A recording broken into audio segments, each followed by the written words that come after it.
Halo, Waalaikumsalam warahmatullahi wabarakatuh. Pagi juga Pak Eko.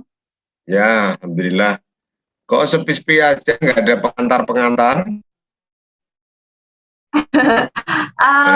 Mau jawab-jawab sih tadi Pak.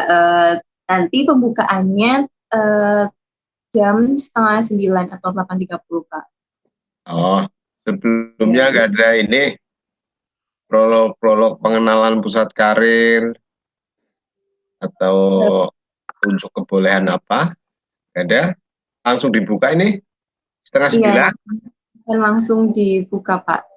tapi peserta masih segini ya. Gimana? Mau dibuka aja? Ya bolehlah. Kalau kita mau buka, monggo. Setengah 9, nanti yang lain menyusul saat acara-acara kita mulai ya. Silakan deh, kalau mau dibuka. Baik, terima kasih Pak. Kami menunggu untuk dari staf akademiknya untuk masuk terlebih dahulu. Oh ya, siapa yang mau laporan? Rencananya dari Ibu Bindi Pak, namun kami masih menunggu kesediaannya. Jika tidak, nanti akan kami gantikan seperti itu. Oh ya, ya baik-baik. Silakan kalau mau kasih prolog-prolog, monggo. Saya tak mendengarkan ya. Baik, terima kasih Pak. Ya,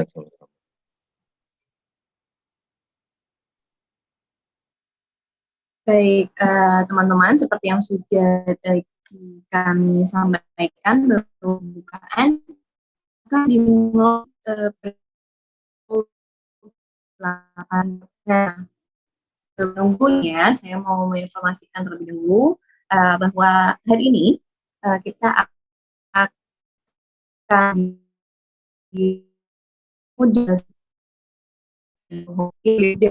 saya sapa deh sebentar. Kita sapa ya teman-teman. Halo Kak Basuki. Ya, halo.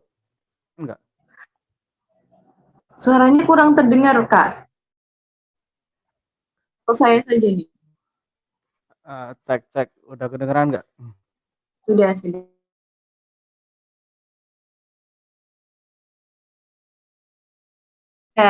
Terus Salam menyambut juga. kenal Kak Safa.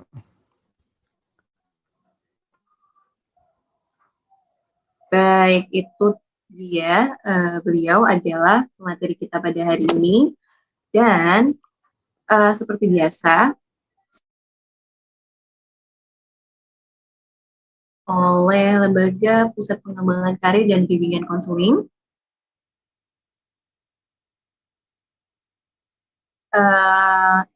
dan kami juga secara rutin hampir setiap minggu mengadakan pelatihan dari series pelatihan persiapan karir, pelatihan soft skill, dan pelatihan leadership and teamwork. Nah, yang bisa teman-teman update atau ikuti lewat Instagram kami @karir_unes.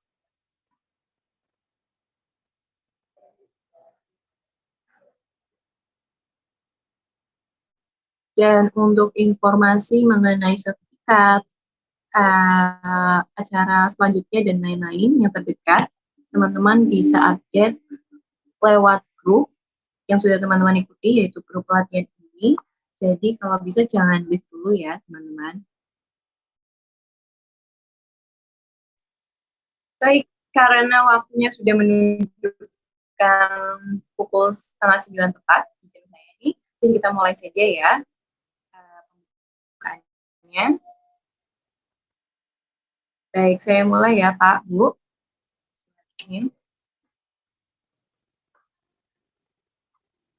Assalamualaikum warahmatullahi wabarakatuh. Selamat pagi, salam sejahtera bagi kita semua. Konseling LP3 Universitas Negeri Semarang, Bapak Dr. Eko Supraptono, MPD IPM. Yang kami hormati, staf akademik Pusat Pengembangan Karir dan Bimbingan Konseling LP3 Universitas Negeri Semarang, Ibu Binti Isrofin MPD.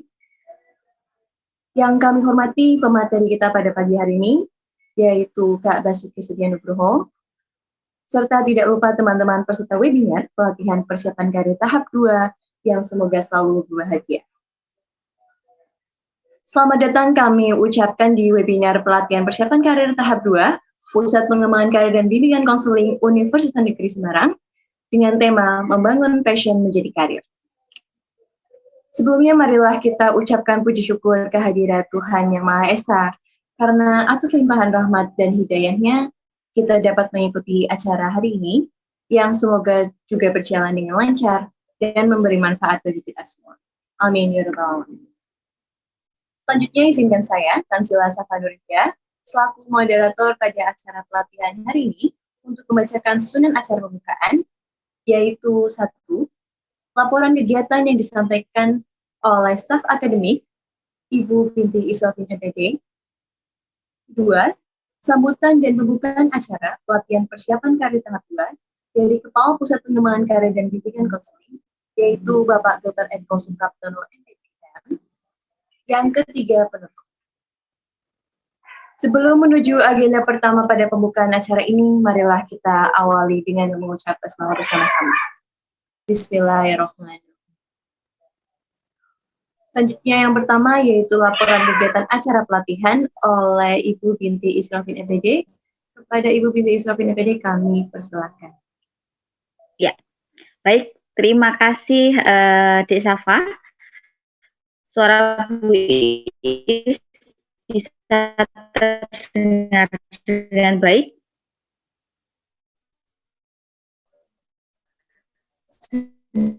Terdengar Ibu. Ya, baik.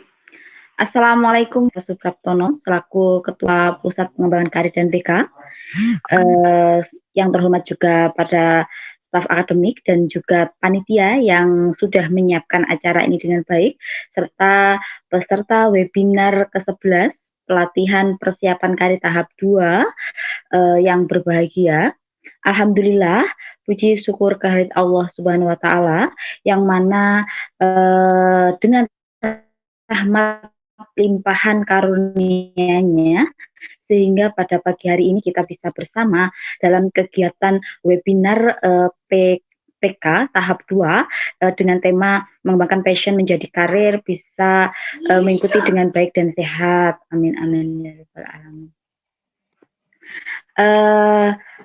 Mohon izin Bapak menyampaikan laporan kegiatan pelaksanaan kegiatan ini, bahwa kegiatan ini sebenarnya sudah terregistrasi kurang lebih 100 peserta, tapi yang sudah join di sini itu sekitar 40. Mudah-mudahan seiringnya waktu berjalan nanti peserta terus bisa bergabung.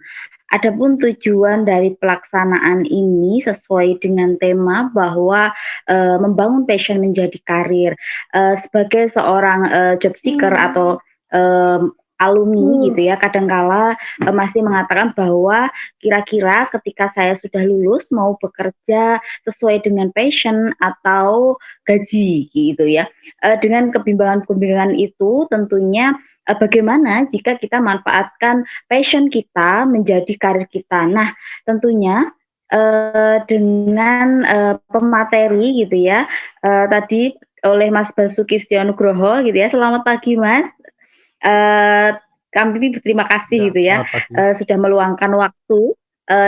Beliau seorang YouTuber gitu ya, dan Duta Damai 2019. Mudah-mudahan peserta webinar bisa memanfaatkan dengan baik. Bagaimana sih sebenarnya ketika saya memiliki passion, kemudian bisa menjadi peluang karir, bahkan karir impian. Nah, beberapa ilmu yang bermanfaat tentunya bisa kita dengarkan bersama, dan tentunya harapan kami nantinya para peserta webinar bisa proaktif.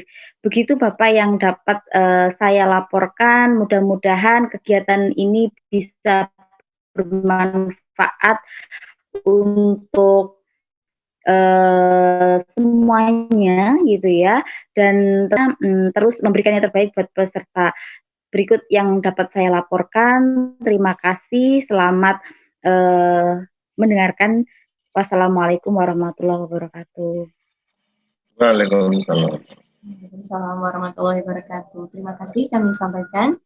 Selanjutnya yaitu sambutan dari Kepala Pusat Pengembangan Karir dan Bimbingan Konseling LP3 Universitas Negeri Semarang, yang sekaligus membuka acara secara resmi. Kepada Bapak Dr. Eko Suprapto, MPD IPM, kami persilakan. Baik, Mbak Safa. Bismillahirrahmanirrahim. Assalamualaikum warahmatullahi wabarakatuh. Waalaikumsalam warahmatullahi wabarakatuh. Alhamdulillah wa syukurillah wa nikmatillah la haula wa la quwata illa billahil azim. Allahumma sholli ala Muhammad wa ala alihi wa sahbihi ajmain. Amma ba'du. Yang kami banggakan hadir narasumber kita ya, Mas Basuki Setia Nugraha, Duta Damai 2019 dan seorang YouTuber. Adik-adik para peserta yang saya banggakan, para panitia dan seluruh komponen di Pusat Pengembangan Karir dan Konseling yang saya cintai. Sama-sama marilah kita panjatkan puji dan syukur kehadirat Allah Subhanahu wa taala.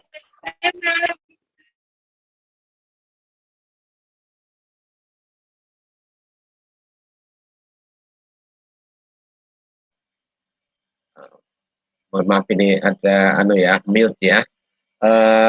Sehingga kita bisa sama-sama berkumpul dalam suasana yang berbahagia ini. Para peserta dan seluruh komponen serta narasumber yang berbahagia. Tema pagi hari ini saya kira sudah sangat bagus, bagaimana tadi disampaikan oleh Bu Binti yang memberikan laporannya, membangun passion menjadi karir. Jadi memang menuju karir ini bisa berangkat dari berbagai pintu ya, dari hobi, dari akademik, dari kompetensi, dan dari mana-mana. Nah ini pagi hari ini kita bahas dari titik passion merambat menjadi sebuah karir yang menarik buat Anda semuanya. Ya, jadi saya kira ini sesuatu hal yang pada zaman sekarang ini, di zaman milenial ya, bahwa berkarir itu tidak harus karir formal ya, bekerja di kantor, bekerja di perusahaan.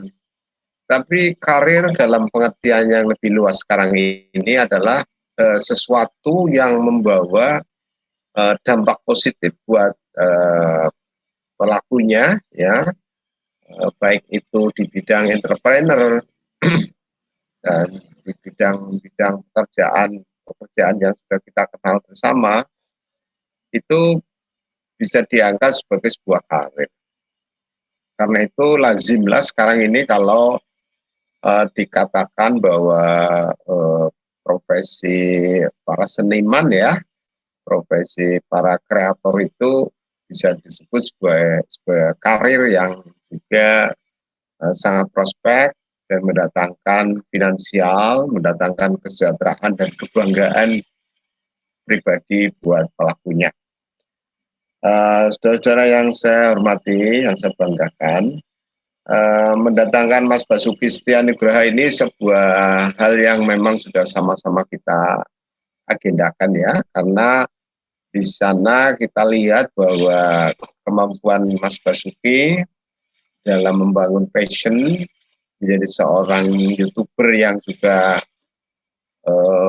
mendatangkan dampak positif ya, terutama dalam memberikan satu pengetahuan buat masyarakat, buat bangsa dan negaranya, dan juga tentu berdampak pada pribadi ya, baik mungkin secara kebanggaan maupun dari sisi finansial.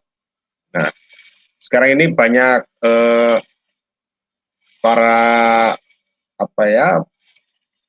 muda yang menjadi YouTuber, dan juga tidak kalah menariknya bahwa YouTuber ini sudah mendatangkan satu dampak positif ya.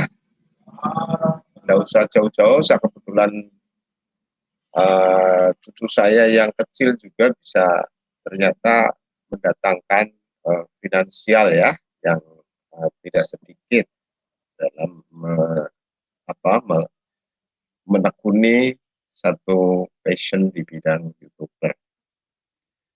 Oleh karena itu, pada adik-adik peserta hari ini, saya ucapkan selamat ya, dan ucapkan sukses buat kalian semuanya, karena kalian ini dari sedikit orang, dari banyak orang di UNES yang memiliki motivasi belajar menyiapkan karir masa depan melalui pengembangan passion.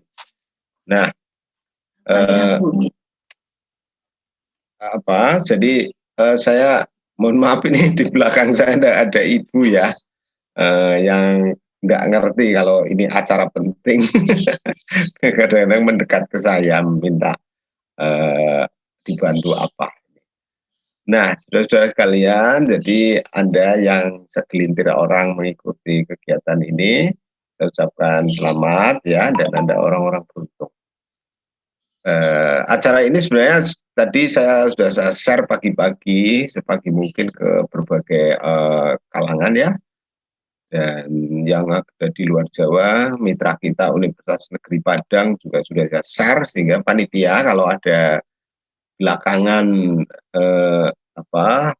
belakangan itu daftar secara spontan, ya tolong dilayani karena itu mereka baru tahu kali ini ya.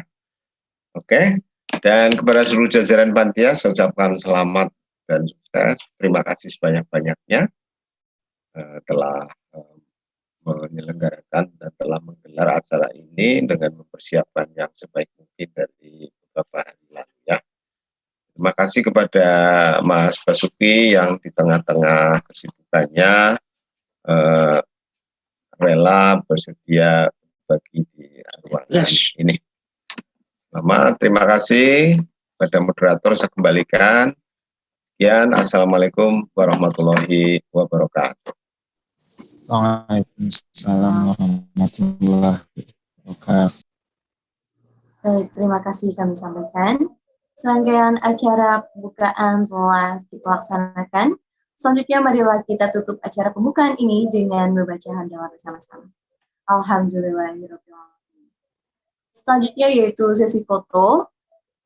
Hadirin dimohon untuk menyalakan kameranya. Boleh dipersiapkan untuk teman tutor.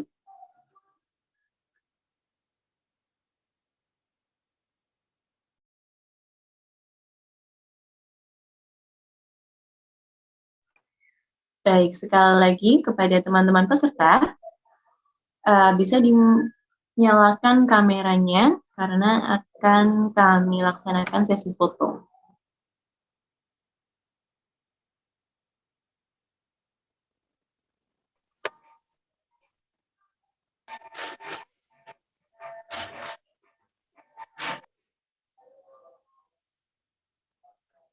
Baik, jika sudah siap bisa diaba-aba.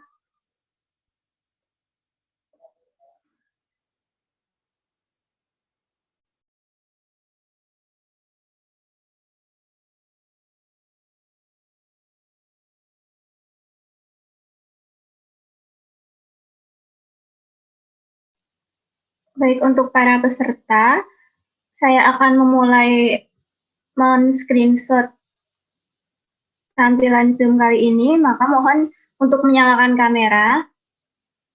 Untuk slide pertama yang sudah banyak menyalakan kamera, akan saya screenshot terlebih dahulu.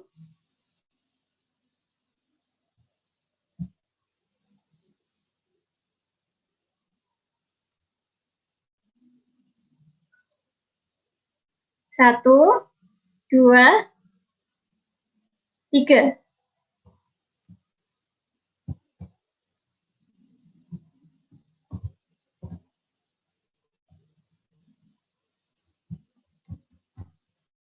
Baik, untuk slide yang kedua, dimohon bersiap dan menyalakan kamera terlebih dahulu. Saya hitung, 1, 2, 3.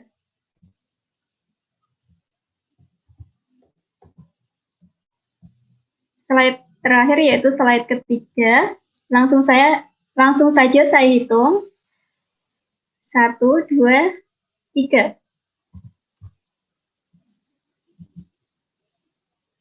Baik, terima kasih atas partisipasinya.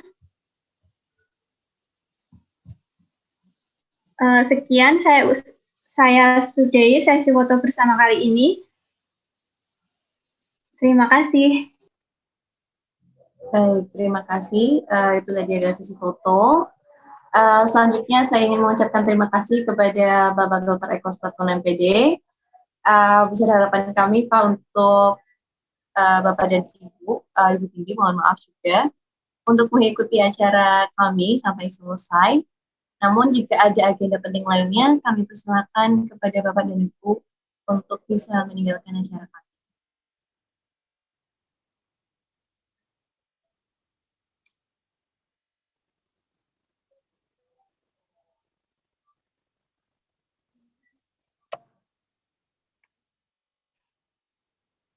Baik, itu tadi adalah acara pembukaan pelatihan kita pada hari ini.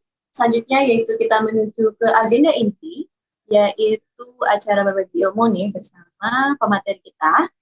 Sebelumnya saya akan membacakan CV beliau. Baik, lahir di Wonogiri pada tanggal 19 Agustus 1994. Saat ini beliau merupakan YouTuber aktif sejak tahun 2019 dengan nama channel YouTube yaitu Mas Bas Strip IND dan merupakan alumni UNES dari Prodi Pendidikan dan Sastra Jawa pada tahun 2017 hingga 2020. Beliau juga adalah Ketua Duta Damai Dunia Maya dan PT RI Provinsi Jawa Tengah. Selain itu juga tergabung ke dalam Komite Pemuda Pelajar dan Mahasiswa Masyarakat Anti Fitnah atau MAFIM. Banyak sekali ya teman-teman pemateri kita pada hari ini. Baik, langsung saja kita simak. Kepada Kak Basuki Setianugroho kami persilakan. Oke, bismillahirrahmanirrahim. Assalamualaikum warahmatullahi wabarakatuh. Waalaikumsalam warahmatullahi wabarakatuh. Oke, cek suara dulu ya. Ini baru coba tak perbaiki tadi. Udah jelas belum ya? Halo, suara saya sudah jelas atau belum? Saya agak kurang keras, Kak. Untuk teman-teman bagaimana? Bisa memberi respon? Yuk teman-teman Bisa boleh Kak, terdengar. terdengar. Oke. Suara kecil. Aduh, oke. Coba tak gedein dikit ya. Oke. Udah pol ini kayak ini. Oke, udah jelas ya. Saya harap udah jelas semuanya. Sebelumnya saya ucapkan terima kasih kepada LP2 ya. LP3 UNES yang sudah mengundang saya. Dan terima kasih juga kepada Pak Eko Suprapto yang sudah berkenan hadir. Bu Binti Isrofin MPD juga terima kasih banget. Dan untuk seluruh jajaran LP3 UNES, wah seneng banget ya rasanya balik lagi ke UNES ya setelah beberapa bulan nggak ke UNES. Terus ini dapat undangan untuk balik ke UNES walaupun kita bertemunya via daring ya. Dan ini saya lihat beberapa peserta ada yang pakai masker juga dan saya harap tetap taati prokesnya ya kalau memang ada kegiatan di luar rumah biar nanti coronanya segera selesai. Oke, amin. Dan di kesempatan kali ini saya ingin sharing ya berkaitan tentang pengembangan passion karena tadi sudah dibahasakan CV saya.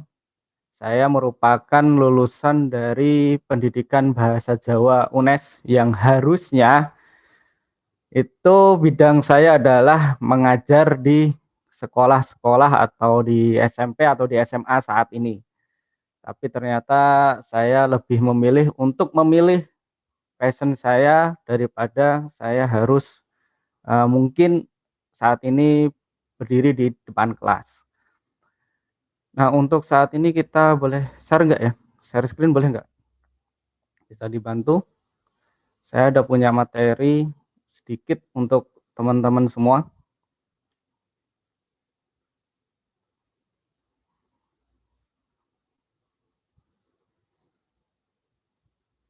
Kelihatan nggak ya?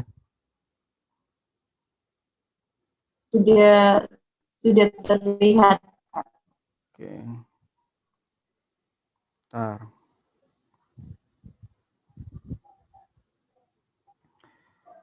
Oke, saat ini saya akan membawakan bagaimana caranya kita mengembangkan passion untuk menjadi sebuah karir atau menjadi karir untuk diri kita.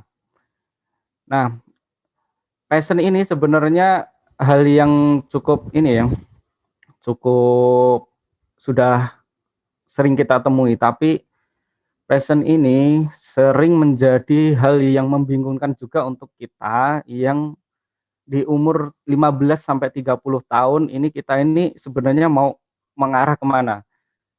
Kita sudah mencoba berbagai hal, kita coba dari berbagai bidang, kita udah coba, tapi kita kadang merasa passion ini belum menjadi passion kita.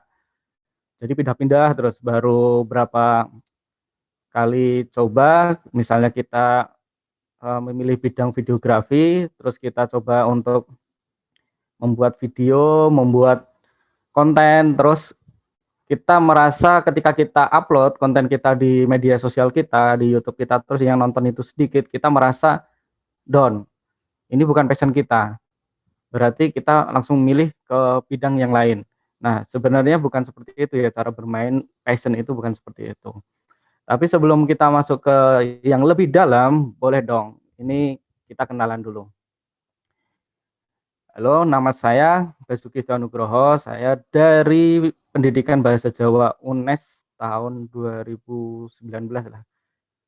Dan sekarang aktivitasnya saya menjadi koordinator Duta Damai BNPT Jawa Tengah. BNPT udah tahu ya, namanya BNPT itu Badan Nasional Penanggulangan Teroris, dan sekarang juga beraktivitas sebagai konten kreator di channel saya. Teman-teman boleh cek ya channel saya, namanya Mas Bas IND, ketik aja di search bar YouTube teman-teman, Mas Bas IND, nanti jangan lupa untuk di subscribe dan diaktifkan lonceng notifikasinya. Subscribernya memang masih sedikit, tapi umur channelnya sudah cukup lama, hampir sekitar 3 tahunan lah. Ini saya membangun channel ini. Dan agenda pembahasan kita pada kali ini, kesempatan kali ini, kita mau membahas 4 poin ya yang ingin saya bahas di sini bersama teman-teman. Yakni yang pertama, apa itu passion, yang kedua, passion versus kondisi saat ini, terus karakter sukses, dan yang terakhir adalah kembangkan passion kita. Nah, kita masuk yang pertama. Yang pertama itu, apa itu passion? Coba teman-teman tuliskan apa itu passion dalam 3 kata ya. Nanti saya cek, coba cek di chat. Kalian bisa tulis di kolom komen, kolom chatnya ya. Itu passion itu apa menurut kalian? Saya tunggu sekitar 2 menit. Apa itu passion? Coba teman-teman tuliskan apa itu passion menurut teman-teman semua dalam 3 kata. Saya tunggu ya. Boleh tulis di kolom chat yang sudah tersedia di Zoom. Menurut kalian apa itu passion?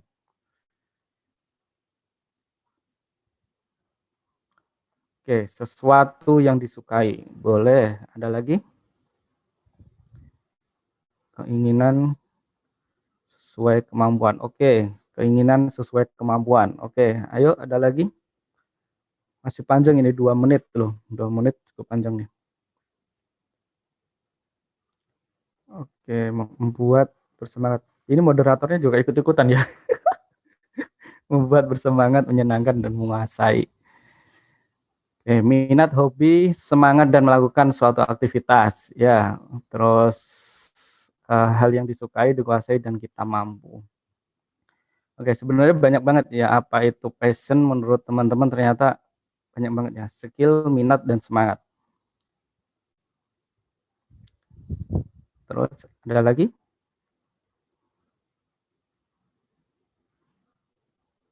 Oke. Di sini ternyata udah banyak banget ya yang suatu kebiasaan kita yang sudah menulis. Nah, passion itu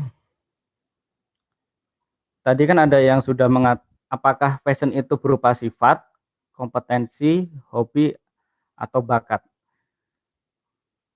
Menurut kalian itu passion itu apakah sifat, hobi, kompetensi, atau bakat? Dan tadi kan ada yang menuliskan hobi ya. Tadi siapa ya hobi? Nah, Mbak Putri dari UNES. Mbak Putri mengatakan minat, hobi, semangat dalam melakukan suatu aktivitas. Nah, di sini passion itu apa sama dengan yang kita sebut dengan hobi? Tapi menurut hemat saya, passion itu adalah suatu kegiatan atau aktivitas yang membuat kita termotivasi berkarya untuk mencapai tujuan misi hidup yang lebih bermakna. Nah, itu menurut hemat saya. Karena kenapa? Passion menurut saya itu adalah suatu kegiatan yang menghasilkan karya. Menghasilkan karya yang mana passion itu kita gunakan untuk memotivasi kita untuk mencapai misi atau tujuan hidup kita yang bermakna. Jadi passion dan hobi itu kita coba telisik ya. Hobi itu lebih ke suatu kebiasaan atau kegiatan yang kita lakukan di waktu luang. Jadi hobi itu kebanyakan memang tidak menuntut kita untuk menghasilkan suatu karya. Memang sih ada beberapa hobi yang menghasilkan karya, tapi itu tidak dipaksakan atau tidak dituntut. Tapi kalau passion itu lebih ke kegiatan atau aktivitas yang mengharuskan kita untuk menghasilkan suatu karya. Karena ini adalah passion. Kalau memang passion kita seperti saya ya contohnya, karena saya itu menemukan passion itu setelah di atas semester 5 lah. Waktu itu di semester 1 sampai semester 3 itu saya merasa mengalami yang namanya krisis life crisis ya. Momen ketika saya merasakan krisis di kehidupan saya, karena sebenarnya saya itu tidak menginginkan atau tidak menargetkan jurusan yang sudah saya luluskan saat ini, yakni pendidikan bahasa Jawa. Dulu itu saya menargetkan saya masuk ke sastra Jepang, kalau enggak di UGM ya di Undip. Dan waktu itu ternyata ada kendala di kondisi keluarga saya yang mengharuskan atau menakdirkan saya untuk masuk ke pendidikan bahasa Jawa. Dan waktu semester 1 sampai 3 itu saya berpikir, ini bukan passion saya, ini bukan yang saya inginkan, ini bukan yang saya suka. Dan tadi benar ada yang mengatakan bahwa passion itu adalah sesuatu yang kita sukai. Memang benar, tapi tidak semua yang kita sukai itu adalah passion kita. Kita menyukai makan, kita suka makan, tapi makan itu adalah kegiatan yang diharuskan kita lakukan, bukan kita sukai. Ya, jadi seperti itu ya. Jadi bisa dipahami ya. Passion itu memang hal yang kita sukai, tapi bukan sesuatu yang harus kita sukai terus-menerus gitu loh. Nah, kembali lagi ke yang tadi. Setelah beberapa semester di atas semester 5, saya mencoba untuk yang namanya mengenal dunia YouTube. Saya membangun beberapa channel yang pada akhirnya sampai saat ini channel-channel itu sudah terkubur ya. Dan pada dasarnya channel-channel yang saya bangun tadi itu berkaitan tentang seperti tutorial desain grafis, tutorial Photoshop, tutorial CorelDRAW, terus tutorial videografi, terus ada lagi tentang tutorial pendakian seperti itu ya. Dan saat ini yang saya geluti adalah tutorial membangun atau edukasi tentang membangun channel YouTube. Pada dasarnya dari channel-channel yang sudah saya bangun tadi, ada satu bidang yang memang menurut saya itu adalah passion saya, yakni tentang storytelling.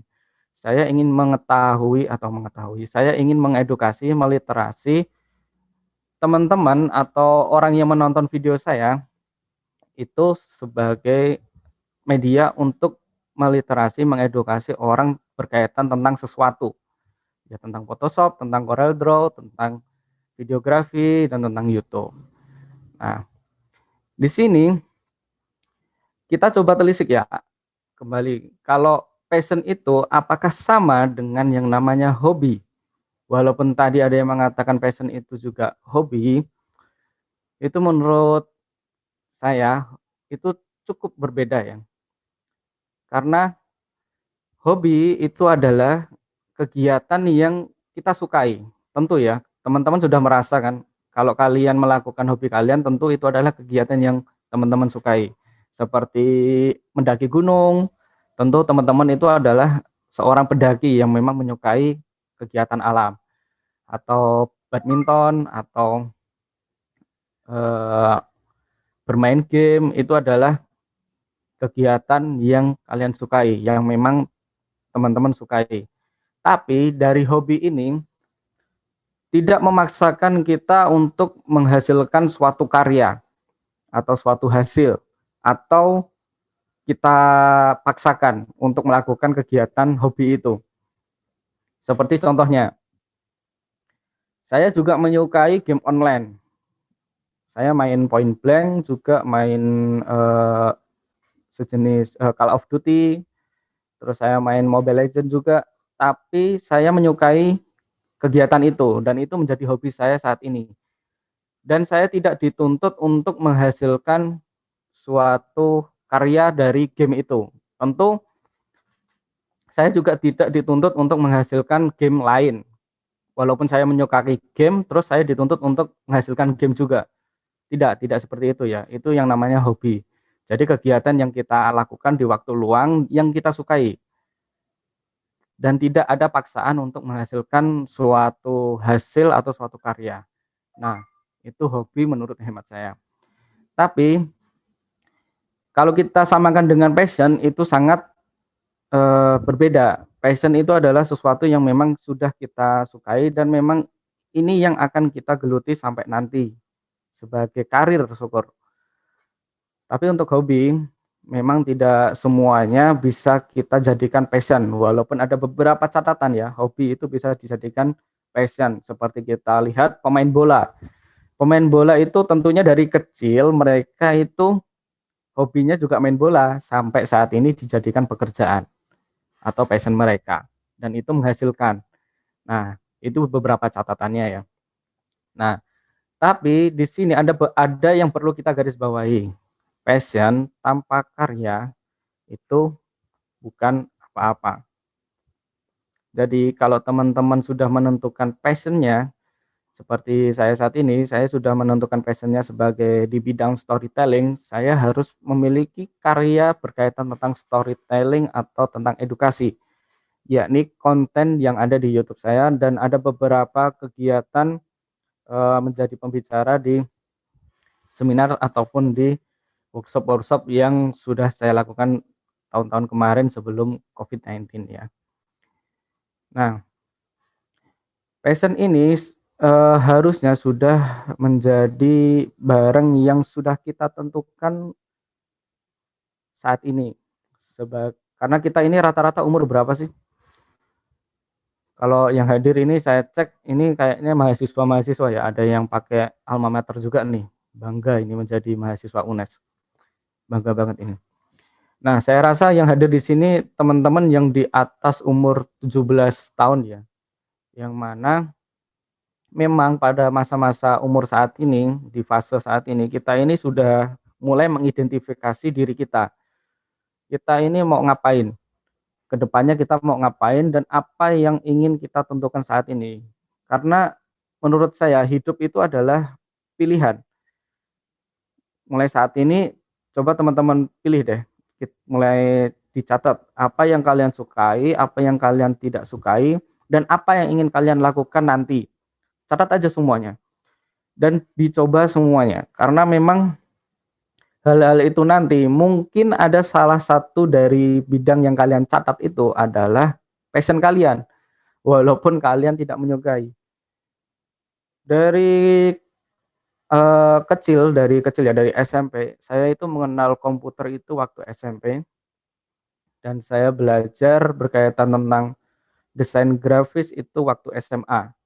Saya tidak mengira bahwa videografi, desain grafis itu akan menjadi dunia saya saat ini, walaupun berlainan dengan bidang akademik yang saya geluti pada waktu masa kuliah. Nah, fase-fase itu yang kita alami itu bisa saya jelaskan di slide yang ini ya. Fase anak-anak. Teman-teman tentu mengalami ini ya, masa anak-anak, masa bermain, masa tumbuh, terus masa saat nakal-nakal pertama kali, pulang maghrib, waktu dulu masih ada nggak sih diteriakin waktu maghrib disuruh pulang sama emak kayak gitu kan. Terus nakal ngerusakin Tupperware emak untuk pertama kali, terus diancam mau dicoret sama dia di kakak kan. Nah, ini adalah masa-masa di mana kita ini masih belum menentukan apa yang ingin kita lakukan. Walaupun memang ada beberapa anak karena memang kondisi keluarga mereka harus menentukan hidup mereka itu harus berubah 180 derajat dari anak-anak yang lain. Dari anak-anak yang lain mereka harus memulai untuk memilih jalan hidup mereka. Tapi memang pada umumnya masa anak-anak ini memang diisi untuk bermain dan bertumbuh, belajar apa aja yang bisa mereka pelajari. Terus masuk ke masa remaja. Masa remaja ini adalah masa yang menurut saya masa-masa yang paling menyenangkan lah di masa hidup saya. Karena di sini kita bisa belajar, kita bisa bersosialisasi, kita mulai mencoba-coba sesuatu. Nah, seperti yang saya katakan tadi, waktu SMP, SMA saya mulai mencoba-coba sesuatu berkaitan tentang videografi maupun desain grafis. Terus kita membentuk komunitas, kita sering diskusi dengan orang-orang yang memang satu minat dengan bidang kita, yang ingin kita geluti tadi, yang ingin kita jadikan passion tadi. Walaupun kita belum mengetahui ya, di sini ini kita belum mengetahui passion kita apa sih sebenarnya. Kita masih bingung karena kita masih coba-coba. Mungkin saat ini teman-teman ada nih yang lagi coba-coba. Ada yang coba belajar menjadi desainer, ada yang baru belajar tentang make up, ada yang baru belajar tentang bisnis, ada yang baru belajar tentang jualan online, kayak gitu. Nah, di sini adalah fase-fase di mana teman boleh deh coba-coba. Tapi jangan terlalu banyak menurut saya, jangan terlalu banyak, tapi memang bidang-bidang itu adalah bidang-bidang yang mungkin teman-teman rasa, oh di sini bakal ada nih passion saya. Di sini ada yang bakal menjadi passion saya. Jadi ini yang akan saya coba. Lalu nanti ketika kalian temui passion kalian, boleh deh ini kita geluti sampai nanti. Dan di sini juga kita baru pertama kali mengalami yang namanya first love, cinta monyet, pacaran waktu SMP, ya gitu kan. Itu adalah hal-hal yang memang perlu kita alami karena di sini nanti kita bisa mengalami yang namanya proses belajar. Lalu masuk ke masa kuliah. Di sini ada yang masih kuliah? Ada ya. Dan saya rasa di sini ada yang masih kuliah enggak ya? Boleh. Masih, Kak. Masih ya.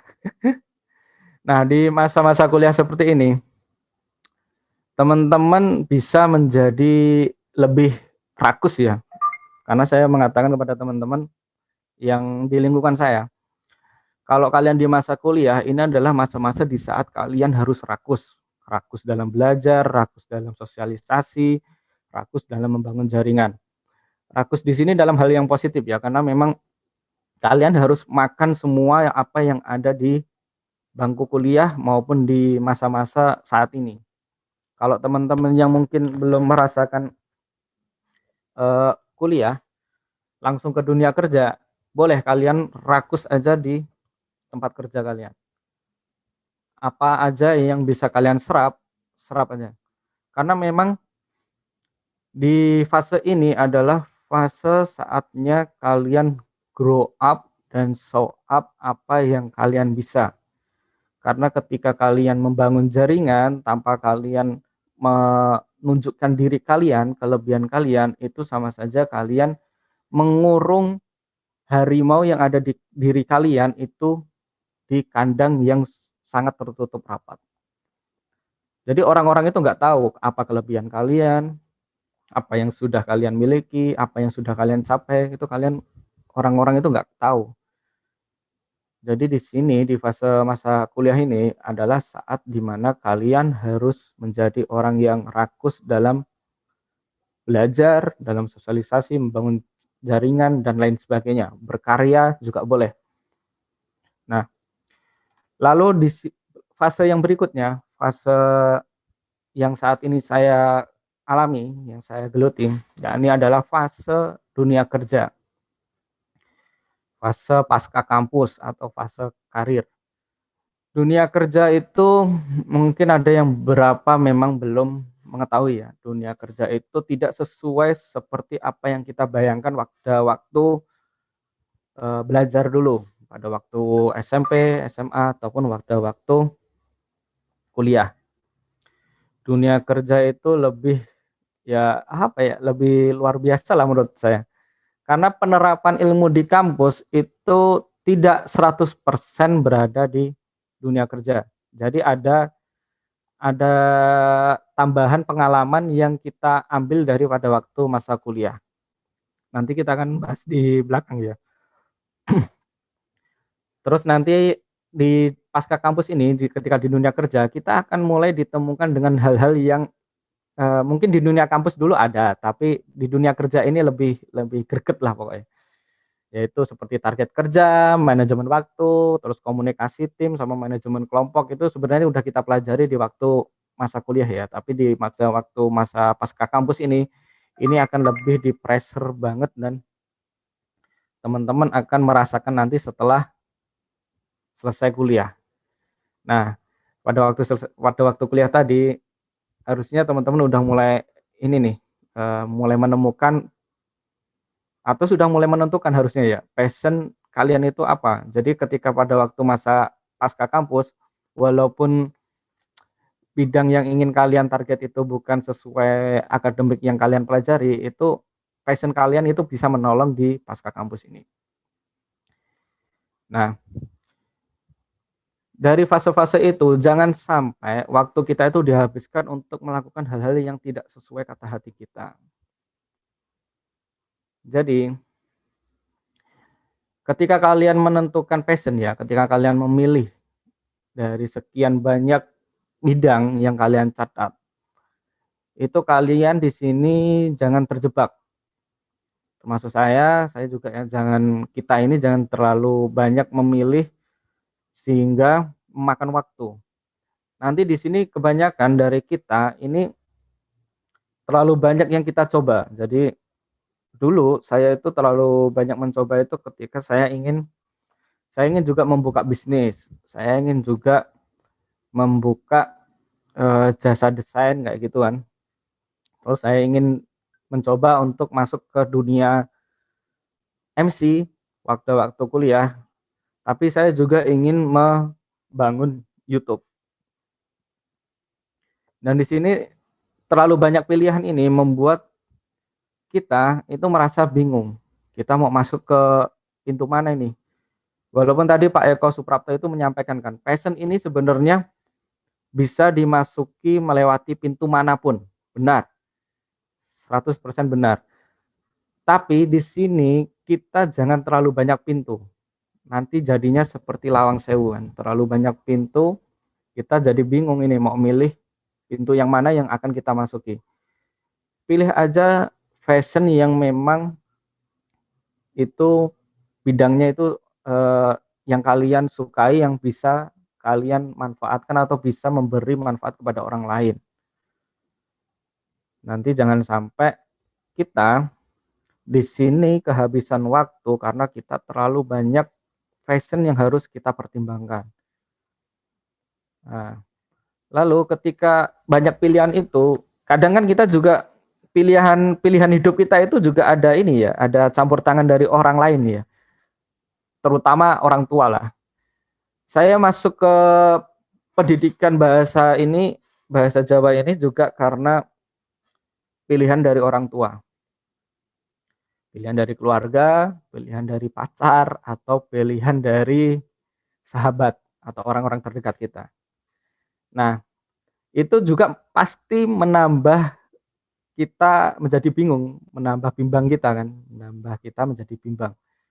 Nah, ketika kita bimbang itu waktu berbicara, waktu semakin habis dan kita belum menentukan apa yang kita pilih. Mau pilih mana nih gitu kan. Lalu apa yang harus kita lakukan? Ya ikuti kata hati kalian. Kalian nyaman di mana? Karena pada dasarnya kalian yang akan menjalani. Ya, karena kalian yang akan menjalani. Ada banyak banget orang yang saat ini tentu juga masih bingung, masih bimbang apa yang akan kita pilih. Apa yang akan kita pilih di masa depan nanti.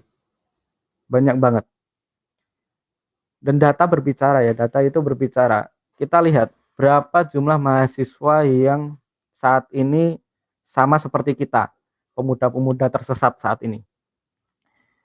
Ada sekitar 7.300.000 lebih mahasiswa saat ini yang tercatat di Statistik Pendidikan Tinggi Indonesia, tapi tahun 2019 ya. Ada sekitar 7 juta sekian. Itu yang tercatat di data Statistik Pendidikan Tinggi Indonesia. Dan perkiraan pada tahun 2020 kemarin, Indonesia menjadi nomor 5 yang akan menghasilkan lulusan muda terbanyak di dunia.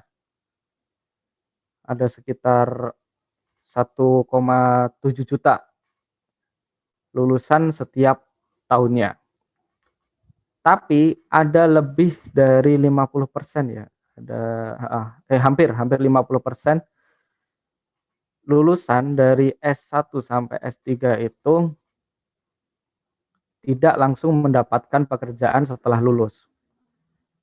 Jadi kalau saya menyebut teman-teman saya dulu itu pengangguran sementara lah, karena memang biar ada semangat untuk mencari kerja, karena memang saat ini teman-teman yang mungkin baru lulus saat ini juga merasakan hal yang sama, apalagi di masa COVID-19 ini. Dunia pekerjaan cukup selektif untuk memilih karyawan atau staf yang ingin bergabung di perusahaan mereka. Nah, teman-teman yang udah lulus ini otomatis saat ini statusnya masih menjadi seorang pengangguran, walaupun di KTP-nya masih menjadi seorang pelajar ya, karena memang nggak ada status pengangguran kayaknya di KTP. Tapi apa kita mau menganggur terus-terusan? Sepertinya tidak ya. Teman-teman tentu ketika kuliah, mimpinya saat kuliah, setelah selesai kuliah, itu harapannya langsung mendapatkan pekerjaan. Atau sebelum kuliah itu sudah bekerja atau nyambi kerja. Karena memang ada beberapa teman di satu rombel saya dulu, itu ada sekitar 3 orang itu juga nyambi kerja. Ada yang kerja jualan pulsa, yang sampai pembelinya itu ya cuma teman-teman sekelas atau teman-teman seangkatan yang bonnya itu selalu numpuk. Jadi buat teman-teman yang saat ini kuliah dan nyambi jualan pulsa, hati-hati ya. Teman-teman kalian itu nanti bisa numpuk loh itu bonnya ya. Jadi sering-sering aja ditagih, apalagi ini kuliah daring ya. Jarang ketemu kan. Hati-hati banget ya. Ada juga yang sambil jualan snack, jadi ditinggal di lobi kan. Snacknya itu ditaruh di kayak kotak putih bening itu yang kayak Tupperware itu, terus ditaruh di lobi, di kursi lobi. Jadi dulu itu di kampus FBS gedung B8 ya, lantai 2 itu di kursinya itu isinya itu snack dagangan teman-teman angkatan saya maupun angkatan yang lain. Ada yang donat, ada yang kacang, ada yang macam-macam. Nah, tapi di sini saya mau tanya deh, boleh diaktifkan nanti ya mic-nya. Menurut teman-teman semua, kerja setelah lulus atau kerja sebelum lulus? Yang saat ini kuliah mungkin ya. Boleh deh, atau yang sudah lulus juga boleh. Menurut teman-teman, kita ini sebaiknya kerja setelah lulus atau kerja sebelum lulus? Boleh di-on-kan mic-nya.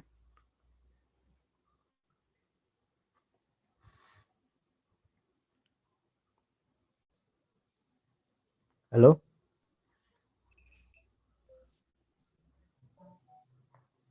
Ada yang mau jawab? Kalau menurut saya itu kerja sebelum lulus. Kenapa Mbak? Sama siapa ya ini Mbak? Kalau menurut saya sendiri, kalau pendapat saya, kan mahasiswa itu tuh kan nggak cuman belajar di kampus gitu loh. Karena dosen saya tuh pernah bilang apa-apa yang kita pelajarin di kampus itu, kalau bisa kan dipraktekkan juga gitu. Oke. Soalnya beberapa teman saya juga mengaplikasikannya itu lewat pekerjaan juga. Kan saya jurusan komunikasi. Nah, itu ikut project, jadi tim film gitu, namanya Next Project di Salatiga. Nah, itu tuh Next Project, tahu. ya, jadi pengaplikasiannya tuh lewat situ gitu. Ada juga yang jadi fotografer wedding atau model atau gitu. Oke. Terima kasih Mbak Febriana. Ya. Mbak Febriana tadi menjawab kalau bisa sebelum lulus ya. Sebelum lulus itu kita sudah kerja. Dan ini memang banyak kita temui di lingkungan kita, di sekitar kita, teman-teman kita yang memang dalam tanda petik terhimpit kondisi, mereka harus menyambi kerja sambil bersekolah atau kuliah. Nah, hal-hal seperti ini memang menjadi faktor yang mendorong kita untuk kerja sebelum lulus. Tapi saya ingin coba tanya deh, di sini ada yang kerja setelah lulus atau enggak? Atau ada yang sudah lulus? Bisa on mic, ada yang sudah lulus dari pendidikannya?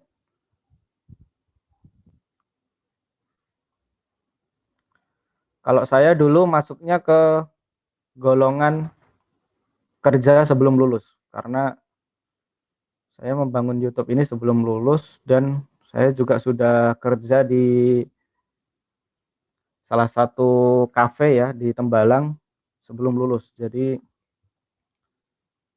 saya lebih memilih kerja sebelum lulus karena memang ketika nanti pertimbangannya, mungkin Mbak Febriana juga merasakan pertimbangannya ketika nanti kita lulus itu belum tentu lapangan pekerjaan yang sesuai bidang kita, sesuai passion kita itu juga dibuka. Jadi saya beranggapan bahwa kalau memang ada kesempatan kerja saat ini, kenapa tidak? Kalau memang nanti kuliahnya takutnya terganggu, itu berarti kembali ke diri kita masing-masing. Kita bisa memanajemen waktu kita atau tidak. Kayak gitu kan. Ada nggak ya ini yang udah lulus terus kerja dan saya ingin meminta pendapatnya. Nggak ada ya kayaknya ya. Ya udah nggak apa-apa. Nah, balik lagi ya. Mungkin kalau saya ingin menyampaikan pendapat saya kalau kerja setelah lulus itu memang bisa. Bahkan banyak banget bukti orang-orang yang mereka fokus terhadap kuliah mereka, terhadap pengembangan diri mereka di dunia kampus, lalu setelah lulus bisa mendapatkan kerja. Itu juga banyak. Dan mereka yang kerja setelah lulus ini biasanya mereka agak kurang pengalaman ya, karena menurut saya itu mereka yang kerja sebelum lulus itu mereka sudah memiliki pengalaman di dunia kerja. Mereka sudah mengetahui seberapa lika-likunya dunia kerja. Seperti mereka yang suka magang lah. kan banyak banget nih program-program magang yang dilaksanakan oleh perusahaan-perusahaan ya, seperti di perbankan itu kan banyak banget kan mereka yang mengadakan program magang untuk mahasiswa-mahasiswa tingkat akhir. Nah, di situ mereka yang mengambil program magang itu mereka akan memiliki pengalaman yang lebih daripada mereka yang fokus untuk mengerjakan kuliah mereka setelah mereka lulus. Jadi mereka yang kerja sebelum lulus itu menurut saya memiliki poin tambahan di pengalamannya. Tapi di kerja setelah lulus itu nggak apa-apa, tapi memang poinnya sedikit kurang di pengalamannya. Walaupun mungkin mereka ada beberapa yang suka berorganisasi atau yang lain, mereka komunikasinya tentu lebih bagus, manajemen timnya juga lebih bagus, kayak gitu. Tapi tidak menutup kemungkinan sih. Dan apa aja sih kelebihan dari mereka yang kerja setelah lulus dan apa juga kelebihan mereka kerja sebelum lulus? Nah, di sini saya memiliki beberapa poin ya.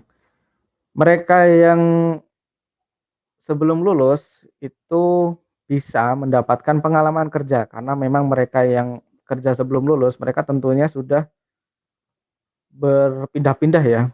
Karena memang ada yang beberapa yang memang langsung menjadi karyawan tetap atau staf tetap, tapi kebanyakan mereka itu mengambil program-program magang kayak gitu, terus PPL, PKL kayak gitu, itu termasuk menurut saya itu adalah pengenalan kita terhadap dunia kerja. Jadi mereka yang memilih bekerja sebelum lulus itu biasanya memiliki poin plus di sini di pengalaman kerjanya.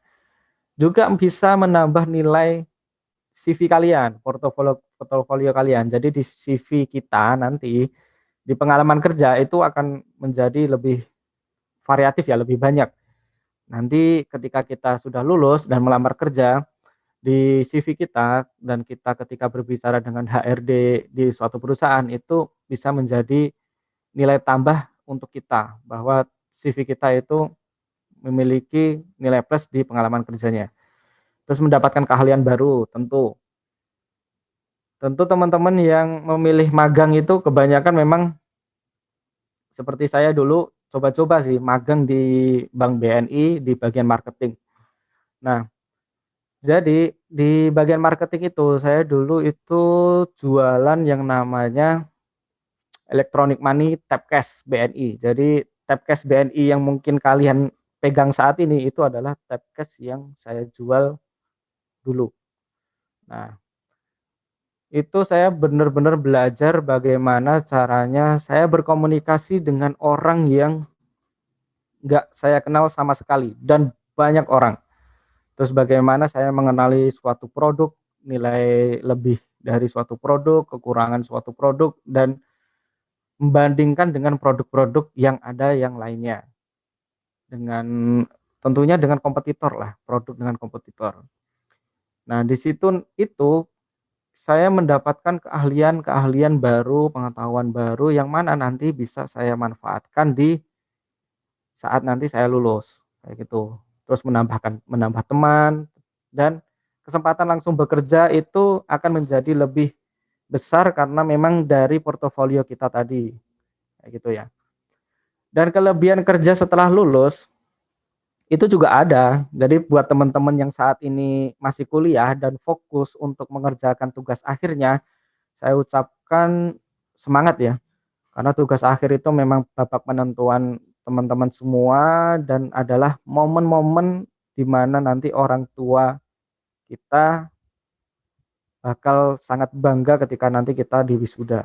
Oke, semangat ya buat kalian ya untuk tugas akhirnya. Jangan dimolor-molor karena nanti dunia kerja akan sangat membutuhkan kalian nantinya ya. Itu juga berkaitan dengan umur sih. Nah, kelebihan kerja setelah lulus nanti tentunya teman akan lebih ditolong di sini dengan ijazah yang sesuai bidang yang nanti dibutuhkan oleh dunia kerja. Nah, teman-teman nanti akan memiliki ijazah dari sesuai dengan akademik teman-teman yang nantinya bisa tawarkan ke bidang-bidang yang memang membutuhkan sesuai dengan bidang yang kalian lulusi ya, yang kalian pelajari di kampus. Nah, di sini keuntungannya berbeda dengan teman-teman yang tadi sebelum lulus itu memilih kerja, karena ijazah yang kita pakai dulu seperti saya dulu itu menggunakan ijazah dari SMA dan surat pengantar dari kampus untuk magang di Bank BNI. Nah, tapi di sini buat teman-teman yang memilih kerja setelah lulus ini diuntungkan di sini. Jadi kalian sudah memiliki ijazah yang nanti ijazah itu juga akan menentukan besaran gaji kalian itu di grade yang mana. Nah, biasanya seperti itu ya di dunia kerja. Terus untuk poin kedua itu memiliki ilmu yang akan diterapkan. Tentunya dengan kalian yang fokus kuliah, fokus mengerjakan tugas akhir, kalian akan memiliki ilmu pengetahuan tentang bidang yang kalian saat ini pelajari itu lebih banyak daripada mereka yang memilih kerja. Karena ketika kita kerja itu konsentrasi kita itu biasanya terbelah antara dunia kerja dan dunia kampus. Otomatis apa yang kita serap di dunia kampus itu juga walaupun kita berusaha semaksimal mungkin menyerap apa yang disampaikan oleh dosen kita, pengajar kita, itu saya rasa sampai saat ini pun pengalaman pribadi saya hanya beberapa persen yang masuk. Tapi karena memang fokus ke dunia kerja itu lebih besar, jadi saya lebih fokus ke dunia kerjanya dan membangun passion itu tentunya ya. Terus nanti teman-teman yang fokus untuk kuliah dulu dan kerja setelah lulus, teman-teman tentunya akan lebih mendapatkan pekerjaan sesuai bidangnya. Jadi teman-teman ini ya yang sudah mendapatkan ijazah tadi tentunya akan mendapatkan atau memilih bidang pekerjaan yang sesuai dengan ijazah teman-teman kan. Kayak nggak mungkin deh kalau misalnya seperti saya lulusan pendidikan bahasa Jawa, terus saya memilih untuk mengajar sejarah. Itu kan nggak nyambung ya. Dan dunia kerja saat ini lebih selektif karena mereka lebih memilih lulusan atau fresh graduate yang sesuai dengan bidang yang mereka butuhkan. Jadi nggak beda linear lah. Jadi satu linear. Apalagi yang mungkin saat ini yang sudah lulus atau sudah mengurus kelulusan dan ingin menargetkan CPNS atau apa yang sekarang disebut ya P3K, itu memang harus menggunakan ijazah yang satu linear. Dan teman-teman yang saat ini masih fokus kuliah itu akan lebih fokus di sini ya, lebih fokus dan tidak memikirkan yang namanya target kerja ataupun yang lainnya. Nah, di sini adalah kelebihan yang terakhir untuk mereka yang memilih kerja setelah lulus. Oke. Nah, dari situ tadi silahkan teman-teman mulai tentukan ya. Mungkin di sini ada yang sudah bimbang, saya ingin kerja tapi masih kuliah. Terus mungkin di sini ada yang mungkin berpikir juga saya pengen kerja tapi belum lulus kayak gitu, tapi ingin menghasilkan karya atau ingin menghasilkan pemasukan untuk membantu uang jajan kita, misalnya menambah uang jajan kita. Tapi karena di sini kondisinya kita memang sedikit sulit dalam kondisi wabah corona ini, kita ini mulai ditambahkan lagi dengan pertimbangan yang lain seperti kondisi ya. Kondisi saat ini berdampak enggak ke passion yang akan kita pilih nanti. Jadi passion itu sering bertubrukan dengan kondisi saat ini yang kita alami. Jadi saya biasanya menyebut the power of kepepet. Jadi ketika orang itu terdesak akan apapun ya, biasanya pada umumnya itu terdesak karena kebutuhan pokok, kebutuhan diri kita. itu biasanya mereka langsung melakukan apapun. Lalu tanpa sengaja mereka menemukan passion mereka. Seperti di kondisi saat ini, mewabahnya virus corona ini membuat kita benar-benar sangat terdampak, bahkan semuanya ya, di seluruh dunia itu merasakan dampaknya. Ekonomi jatuh, UMKM banyak yang tutup. Terus di sini saya kan berdomisili di Tembalang ya, di sekitaran Udip.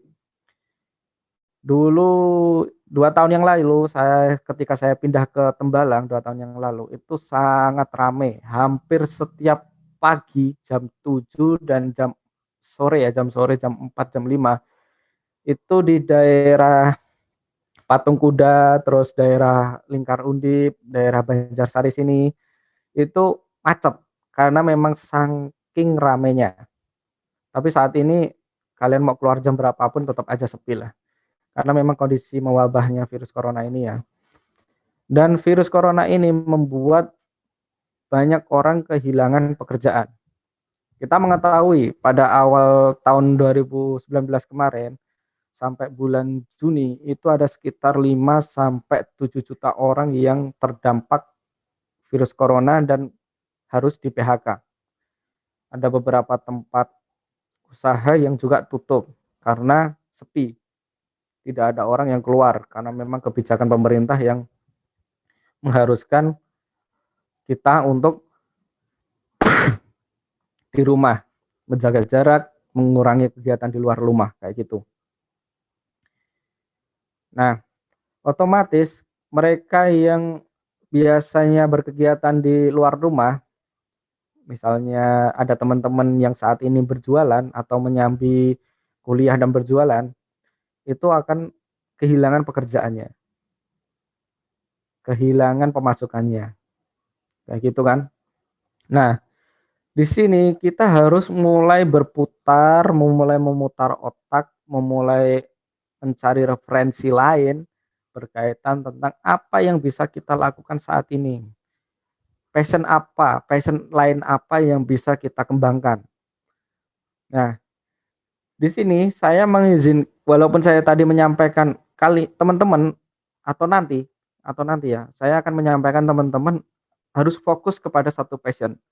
Tapi dalam kondisi tertentu seperti saat ini ya, teman-teman harus memiliki yang namanya passion cadangan. Nah, passion cadangan itu diperlukan ya. Seperti saat ini kalau memang kondisinya seperti saat ini, jadi teman-teman bisa menjalankan passion cadangan teman-teman semua. Kalau seperti saat ini saya kan dulu itu sering berkegiatan di luar, berkegiatan di luar, bekerja di luar di kafe, karena memang kondisi seperti saat ini kafe menjadi sepi, pemasukan jadi berkurang karena memang orang-orang yang datang itu sangat sedikit. Jadi saya berpikir untuk istirahat dulu deh dari kafe, tapi saya memiliki passion yang lain. Passion yang lain yakni storytelling tadi. Nah, passion yang di kafe itu tadi adalah passion marketing. Saya berjualan, terus berhubungan dengan orang, menawarkan barang, kayak gitu kan. Nah, itu adalah passion cadangan saya, yang tentunya sampai saat ini masih saya latih. Karena passion inti saya adalah, passion utama saya adalah storytelling, yang sudah saya temukan dari awal-awal tadi, yang dari semester 5 sampai saat ini. Dan kemudian saya ingin mempelajari passion lain yang mungkin nanti dalam kondisi-kondisi tertentu seperti saat ini itu bisa kita laksanakan, bisa kita jalankan, dan bisa memberikan manfaat kepada kita dan orang lain. Nah, dan pada waktu kondisi seperti saat ini, alhamdulillah dengan passion yang sudah saya geluti itu terbantu dengan adanya yang namanya internet dan media sosial. Nah, karena saya bergelut di bidang YouTube, di dunia YouTube, internet dan media sosial ini sangat-sangat membantu saya mengembangkan passion saya. Nah, jadi media pembantu seperti ini sangat diperlukan. untuk mengembangkan passion kita. Nah, jadi seperti teman-teman ya, misalnya ada yang sudah berpikir passion saya ini menulis. Jadi harus ada media atau medium yang bisa membantu teman-teman meningkatkan passion teman-teman. Karena suatu passion itu harus berkembang, nggak bisa teman-teman ketika sudah menemukan passion, sudah menemukan medianya, terus teman-teman nyaman di situ. Enggak, bukan kayak gitu ya. Karena passion itu biasanya ada tantangannya. Jadi ketika kita menyelesaikan tantangan itu, otomatis kita akan mendapatkan nilai plus, berkembang. Seperti itu ya. Nah, dari medium yang saya manfaatkan ini, sebagai dasarnya apa saya memanfaatkan medium ini? Karena memang di Indonesia itu ada banyak banget orang yang saat ini menggunakan media digital. Nah, ada sekitar dari 272, sekian juta orang di Indonesia, itu sekitar 50%-nya lah, 50%-nya itu menggunakan media digital, bahkan lebih ya.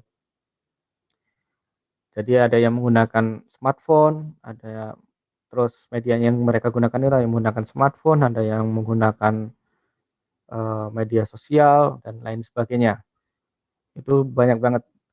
Jadi dari data ini yang membuat saya termotivasi nih, termotivasi karena passion itu juga memerlukan motivasi, termotivasi untuk terus membuat karya. Karena passion tanpa karya itu bukan apa-apa ya, is nothing. Jadi passion itu memang harus ada karya. Berbeda dengan hobi yang saya sampaikan tadi. Hobi tadi adalah sesuatu yang memang kita sukai, yang bisa kita lakukan di waktu luang tanpa ada paksaan. Jadi nggak mungkin toh kamu menjalankan hobi. Misalnya teman-teman punya hobi menjahit, terus saya paksa jahit baju terus dijual, kayak gitu kan nggak mungkin. Karena memang passion menjahit, passion teman-teman yang menjahit tadi itu memang teman-teman lakukan hanya untuk mengisi waktu luang. Daripada nganggur, jahit sapu tangan dibentuk bunga-bunga kayak gitu kan. Terus nanti kalau memang bisa menghasilkan, dijual kayak gitu kan. Karena memang ada beberapa hobi yang bisa menghasilkan untuk kita. Terus dasar berikutnya, karena memang YouTube saat ini yang saya geluti saat ini, menjadi passion saya saat ini adalah platform internet nomor 1 di Indonesia dengan penggunaannya itu sampai 88% di YouTube, kemudian di WhatsApp, dan kemudian di Facebook, Instagram, Line, dan sebagainya. Jadi platform-platform ini yang saat ini saya manfaatkan sebagai medium saya untuk mengekspresikan passion saya. Mungkin teman-teman saat ini juga merasakan hal yang sama ya. Sudah menentukan passion tapi belum memiliki medium yang ingin menjadi medium teman-teman. Nah, di sini teman-teman harus mulai memilah-milah nih medium mana yang mau saya gunakan untuk mengembangkan passion saya. Nah, kalau saya yang dari seorang YouTuber atau seorang content creator, di sini dari Indonesia itu banyak sekali platform yang bisa saya gunakan. Tapi saya baru menggunakan beberapa platform yang tersedia di internet saat ini seperti YouTube, WhatsApp, menge-share konten saya di grup-grup WhatsApp maupun menge-share konten-konten saya di fanspage di Facebook saya, terus membuat thumbnail ataupun feed di Instagram yang sudah saya posting saat ini di Instagram saya maupun yang media-media sosial yang lainnya. Nah, passion ini ada memerlukan medium karena memang kita harus mengembangkan passion yang kita miliki. Berbeda dengan dulu, berbeda dengan dulu. Dahulu itu orang itu menggunakan media itu hanya sebatas satu arah ya, satu arah. Seperti TV, koran, terus radio maupun kaset. Jika memang ada yang hobi atau memilih passion bermusik, mereka hanya menggunakan kaset dan itu hanya berkomunikasi satu arah menurut saya. Dan itu proses penyebarannya itu sangat tidak ya sih, kurang maksimal. Jadi dengan adanya kondisi saat ini, kondisi yang media sosial yang saat ini sudah begitu sangat berkembang, teknologi informasi yang sudah sangat berkembang, bisa kita manfaatkan untuk mengembangkan passion kita itu seperti apa. Mau kita jadikan passion kita itu seperti apa, mau sebatas inikah atau sebatas itu atau yang lainnya. Juga bisa kita jadikan media untuk mencari referensi, passion apa yang bisa kita geluti, apa yang bisa kita kembangkan, passion seperti apa yang bisa kita kembangkan.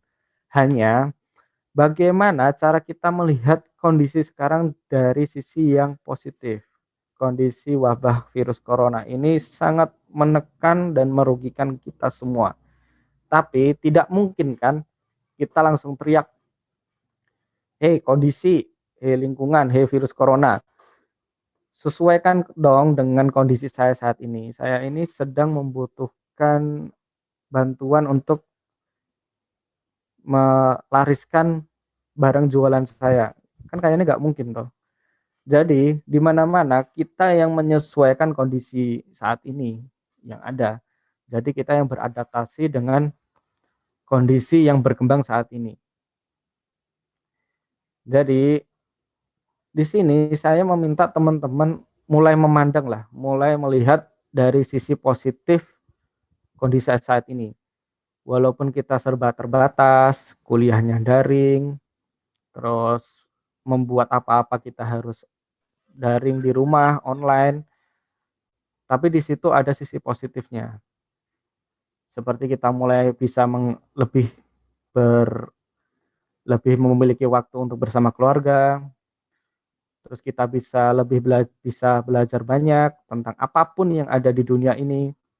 Lalu kita bisa menentukan memilih apa yang bisa kita kembangkan untuk jadi passion kita. Lalu tekuni itu.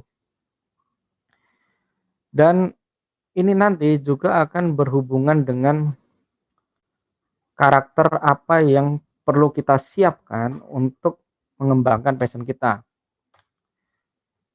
Apa yang perlu kita siapkan karakternya, ya ini tentunya berkaitan kalau tentang passion itu tidak bisa dibentuk secara instan ya.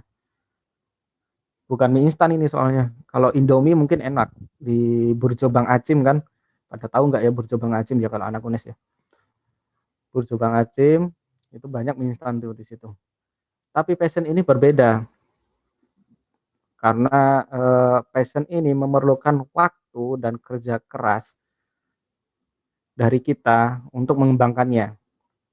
Tentunya juga pantang menyerah ya. Jadi ketika kita gagal di suatu waktu atau momen saat kita mengembangkan passion, kita gagal 1, 2 kali, 3 kali, itu hal yang wajar. Karena banyak sekali orang yang sukses itu juga memerlukan sekian puluh bahkan ratusan kegagalan.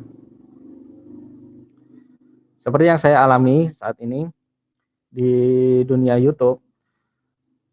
Saya membangun channel itu sekitar 5 channel dan saat ini yang saya kelola itu ada 3 channel. Itu yang baru bisa menghasilkan pemasukan untuk saya itu baru 1 channel. Dan berapa channel yang sudah terkubur? Ya cukup banyak sih. Dan itu gagal menurut saya itu gagal karena memang itu tidak sesuai dengan passion saya. Karena seperti saya pernah membuat channel tentang cover musik ya. Walaupun saya tidak bisa nyanyi, saya bisa bermain beberapa alat musik. Dan saya coba untuk membuat channel itu. Dan ternyata, aduh, ya gagal menurut saya, nihil, nggak ada hasilnya. Penontonnya juga sedikit, mungkin karena tampang saya yang nggak begitu keren-keren banget seperti Ariel atau seperti Isyana atau yang lainnya. Jadi kurang laku lah. Tapi saya tidak menyerah. Di situ saya tidak menyerah karena saya menganggap bahwa YouTube ini adalah media untuk mengembangkan passion saya. Cuma saya belum menemukan waktu itu saya ini mau di bagian mana nih, mau di bidang apa. Kalau di YouTube itu bahasanya niche, niche atau tema atau topik channel.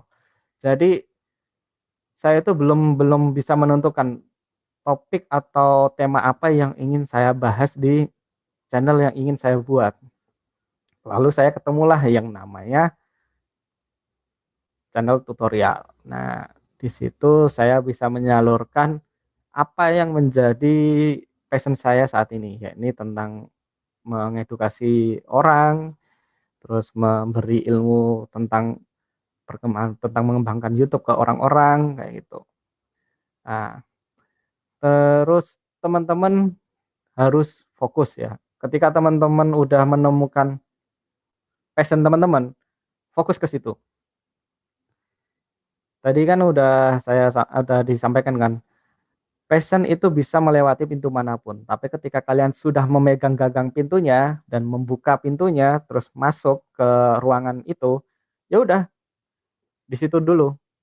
Di situ dulu, kembangkan dulu ruangan itu, kalian beri kasur dulu, terus kalian beri meja, kalian beri kursi, biar ruangan itu terlihat menarik dan bisa membuat kalian nyaman. Nah, tapi seperti yang sudah saya sampaikan tadi dalam catatan ya, fokus kepada passion, tapi harus ada juga passion cadangan yang bisa kalian geluti nanti dalam kondisi-kondisi tertentu seperti saat ini, yang harus menuntut kita untuk di rumah aja, terus harus menuntut kita untuk menjaga jarak, membatasi kegiatan di luar rumah, kayak gitu kan.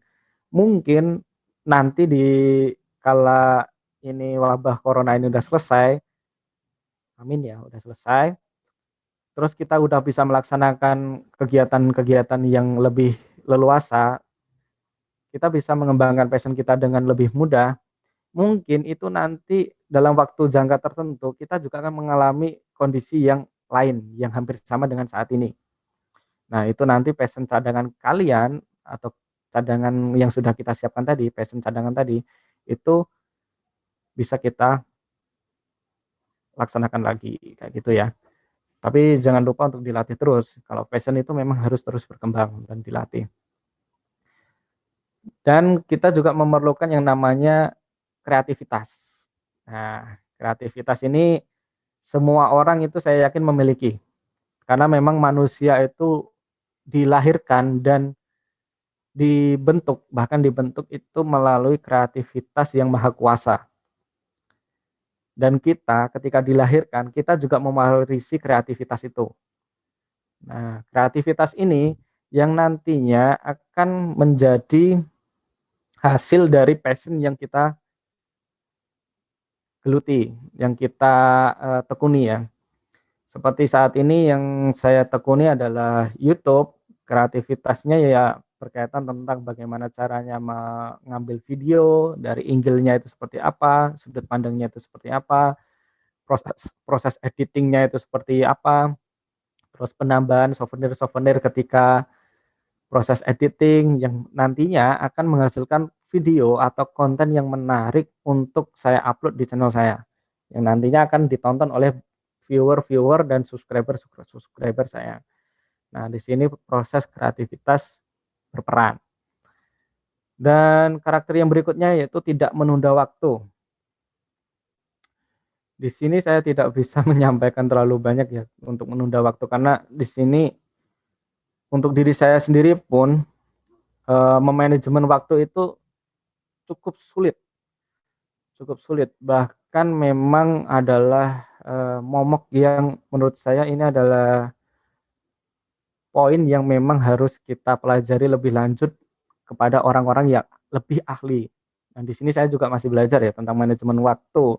Karena manajemen waktu itu memerlukan kerja keras ya, karena memang kita harus memilah-milah kegiatan kita dalam sehari itu apa, yang mana yang memang berhubungan dengan passion kita, yang bisa mengembangkan passion kita, yaitu kita harus benar-benar memanajemen agar di mana kegiatan itu bisa terlaksana dan kita juga mendapatkan manfaatnya. Kita juga bisa memberikan manfaat kepada orang lain. Nah, karena memang passion itu harusnya bisa memberikan manfaat kepada diri kita dan juga orang lain. Terus, kalian juga harus berani. Berani ya. Berani di sini selain berani juga percaya diri. Ketika teman-teman sudah memilih satu passion yang tentunya kalian sukai, kalian ingin tekuni di situ, kalian harus mulai berani memilih dan menentukan apa aja konsekuensi yang bakal kita dapatkan nanti. Walaupun itu konsekuensinya negatif, kita harus tetap berani dan mau menerimanya. Karena itu nanti adalah proses dari yang terakhir, learning. Proses dari pembelajaran kita dalam mengembangkan passion. Nah, saya beberapa kali gagal untuk membangun YouTube, bahkan sampai di-banned oleh Google di beberapa channel itu. Saya ya harus legowo, berani menerima apa yang sudah saya hasilkan. Tapi dari hal-hal yang sudah saya alami tadi, saya mulai belajar kalau memang membangun YouTube itu perlu beberapa tips and trick yang memang harus dipelajari dan diterapkan. Jadi gocekannya itu harus benar-benar sesuai dengan selera dari si platform Google ini. Nah, dari karakter-karakter tadi semoga kita bisa menerapkan semuanya ya. Paling enggak ya beberapa poin lah. Karena memang menemukan passion dan menentukan passion, mengembangkan passion itu harus memakan waktu dan mengalami prosesnya. Harus berkembang ya. Terus bagaimana caranya kita mengembangkan passion jika memang kita sudah menentukannya? Nah, mungkin saat ini teman-teman sudah ada yang menentukan passionnya ya. Mungkin kemarin ini masih menjadi pemuda tersesat, bingung nih. Ada banyak pilihan passion yang harus dipilih, dan ketika sudah mengikuti webinar ini, teman-teman sudah memilih nih, sudah terserahkan terus memilih, oh saya sudah memilih passion ini, saya sudah menginginkan passion ini, dan saya sudah memilih menentukan untuk menekuni passion ini. Lalu bagaimana cara mengembangkannya? Ada beberapa filsuf Yunani dan beberapa orang yang saya ambil untuk menjadi ilustrasi, dan kata-kata nasihatnya itu bagus untuk kita semua. Tips pertama ketika kita ingin mengembangkan passion kita, temukan passion kita dulu. Seperti yang sudah saya sampaikan di awal-awal ya. Teman-teman harus sudah menentukan atau memilih passion yang ingin teman-teman tekuni. Kalau masih bingung, coba deh mulai saat ini catat lagi apa yang teman-teman suka dan apa yang teman-teman tidak suka maupun yang akan dilakukan nanti. Catat dulu di selebar kertas catat dulu. Dulu saya juga mencatat itu ya. Jadi saya mencatat apa yang saya suka. Apapun itu. Dari makanan, dari hal-hal yang mungkin saya lakukan atau di lingkungan saya yang saya sukai maupun yang tidak saya sukai. Gak apa-apa, catat aja dulu semua.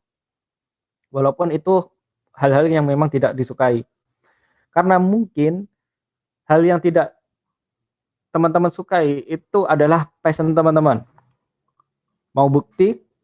Nah, di sini kita ada beberapa orang ya. Di sini ada kenalan saya, di tetangga saya sih. Teman-teman tahu yang namanya limbah plastik atau sampah plastik atau sampah kardus, tentunya udah tahu ya. Tapi ketika limbah itu kan tentunya banyak orang yang tidak suka kan, karena memang baunya terus kotor dan lain sebagainya. Tapi ketika ada orang yang memang passionnya mendaur ulang barang atau menyukai barang-barang yang tidak digunakan orang lain, dikumpulkannya terus dijual, menghasilkan pemasukan untuk kita. Nah, itu tentu banyak orang yang tidak suka ya dengan yang namanya barang-barang itu ya, barang-barang bekas kayak gitu ya, barang-barang sampah, terus limbah plastik, limbah kardus, limbah anu kan itu banyak yang nggak suka, tapi ternyata itu juga bisa menjadi passion orang dalam orang-orang tertentu kan. Nah, itu tulis aja. Teman-teman mulai saat ini catatlah, tulis yang banyak gak apa-apa. Yang kiranya passion itu menurut Plato itu bisa membuat hidup kita bermakna. Jadi, passion itu harus membuat hidup kita lebih bermakna.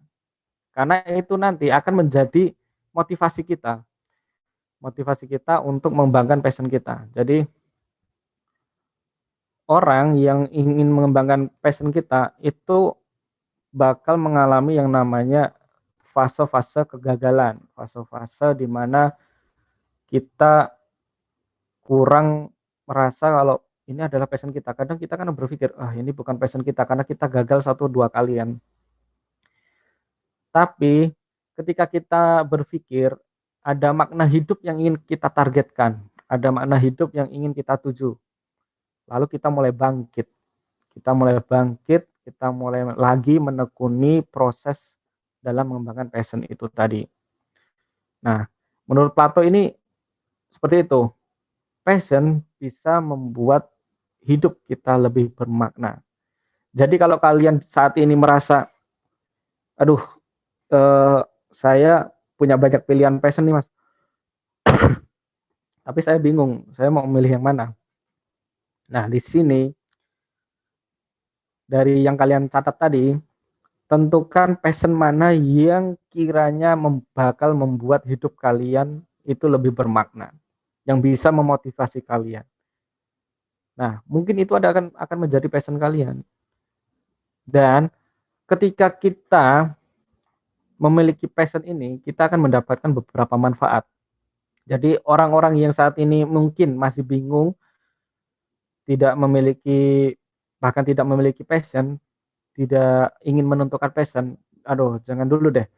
Kalau bisa kalian saat ini mulai menentukan bahkan memilih passion kalian.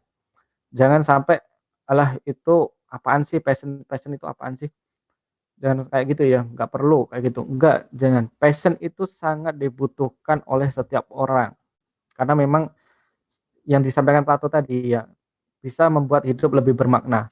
Ada lagi manfaat lainnya. Passion itu bisa membuat hidup kita lebih terkontrol. Jadi nanti ketika kita memiliki sebuah passion, sebuah target ya, passion, nanti kita akan memiliki target hidup yang bermakna tadi.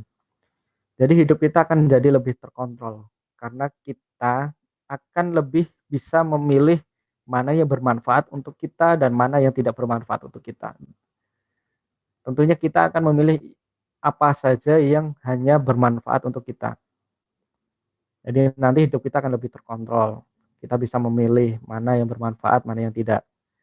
Terus tentu kita bisa lebih percaya diri walaupun itu dipaksakan ya. Seperti saat ini saya agak kurang percaya diri ya karena memang kondisi badan yang kurang fit. Terus saya harus berbicara di depan teman-teman kayak gitu, saya harus tetap percaya diri dengan kondisi saya saat ini. Nah, passion ini nanti akan membuat kita lebih percaya diri, karena memang passion ini adalah suatu kata yang memang akan membuat kita mau nggak mau harus percaya diri deh, karena ada target hidup yang lebih bermakna yang akan kita tuju nanti, dan itu nanti akan menghasilkan pandangan yang lebih positif terhadap hal-hal yang ada di sekitar kita. Ketika kita gagal 1-2 kali, ya udah nggak apa-apa, itu adalah proses. Nah, itu adalah pandangan positifnya. Kalau kita tidak memiliki passion, gagal 1 kali aja pasti udah mencaci maki. Wah, Tuhan gak adil. Tuhan gak adil. Kondisi tidak bersahabat. Ini kesalahannya dia. Saya sudah mempersiapkan seperti ini, tapi karena memang dia tidak profesional, ini kesalahan dia. Kayak gitu. Enggak. Bukan seperti itu ya. Ketika kita memiliki passion, yang memang kita sudah mengerjakan pekerjaan itu sesuai passion kita, walaupun itu hasilnya kurang maksimal, itu kita akan mulai berpikir lebih positif, memiliki pandangan yang lebih positif terhadap hasil yang kita dapatkan, walaupun itu kurang maksimal ya. Nanti itu akan menjadi memperluas pandangan kita bahwa apa yang kita lakukan, apa yang kita hasilkan itu ada sebab akibatnya. Nah, itu yang menurut Plato. Terus ada cara lain nggak untuk menemukan passion? Ada beberapa cara ya, ketika kita ingin menemukan passion kita itu di mana dan di bagian mana. Nah, ini dia cara menentukan passion. Saya sudah sering tadi ya, dari depan tadi, teman-teman kalau bisa mulai saat ini, catat hal-hal apa aja yang disukai, karena seperti yang sudah disampaikan tadi di depan ya, passion itu adalah dari teman-teman ya, seperti dari Faisal Nur Rahman ini Mas ya, Mas Faisal, itu hal yang disukai. Nah, jadi mulai saat ini coba teman-teman catat deh hal-hal yang disukai itu apa aja. Catat aja apa yang disukai, yang tidak disukai, dan yang mau dilakukan. Catat aja, gak apa-apa. Saya juga memiliki buku tersendiri berkaitan tentang mimpi-mimpi saya. Di buku waktu SMA itu buku Sidu ya. Tentu tahu ya buku Sidu yang tebelnya 50 lembar, 30 lembar, terus kayak gitu kan. Itu adalah kumpulan mimpi-mimpi saya yang ingin saya capai nanti kan. Terus nanti teman-teman simpan, catat di situ. Terus kalau kalian sudah tercapai, coret aja sesuatu. Asik loh. Jadi nanti teman-teman ada target yang ingin dituju.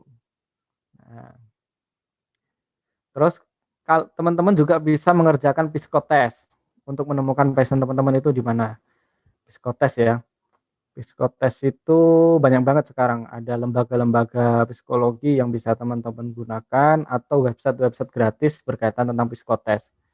Nah, nanti di situ teman-teman bisa mulai melakukan tes di situ.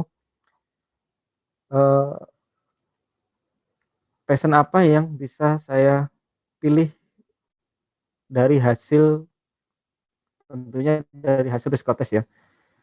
Psikotes itu tadi nantinya akan menjadi pertimbangan teman-teman passion mana yang bakal saya pilih. Terus bisa juga ikuti tes minat karir.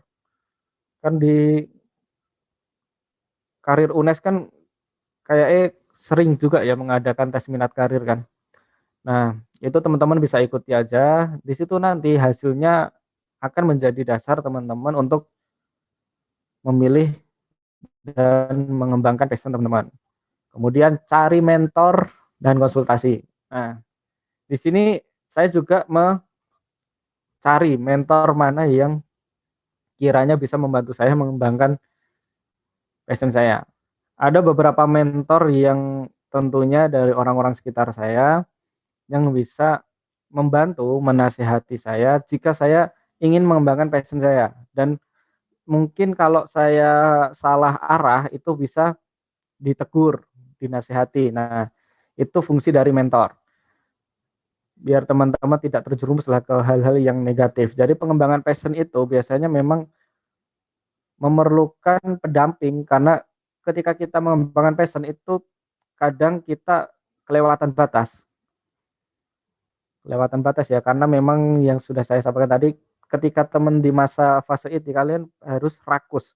Nah, ketika rakus itu kadang kita sudah mendapatkan satu hal, kita menginginkan hal yang lain, lalu menginginkan hal yang lain lagi. Nah, di sini kita memerlukan mentor itu sebagai kontrol.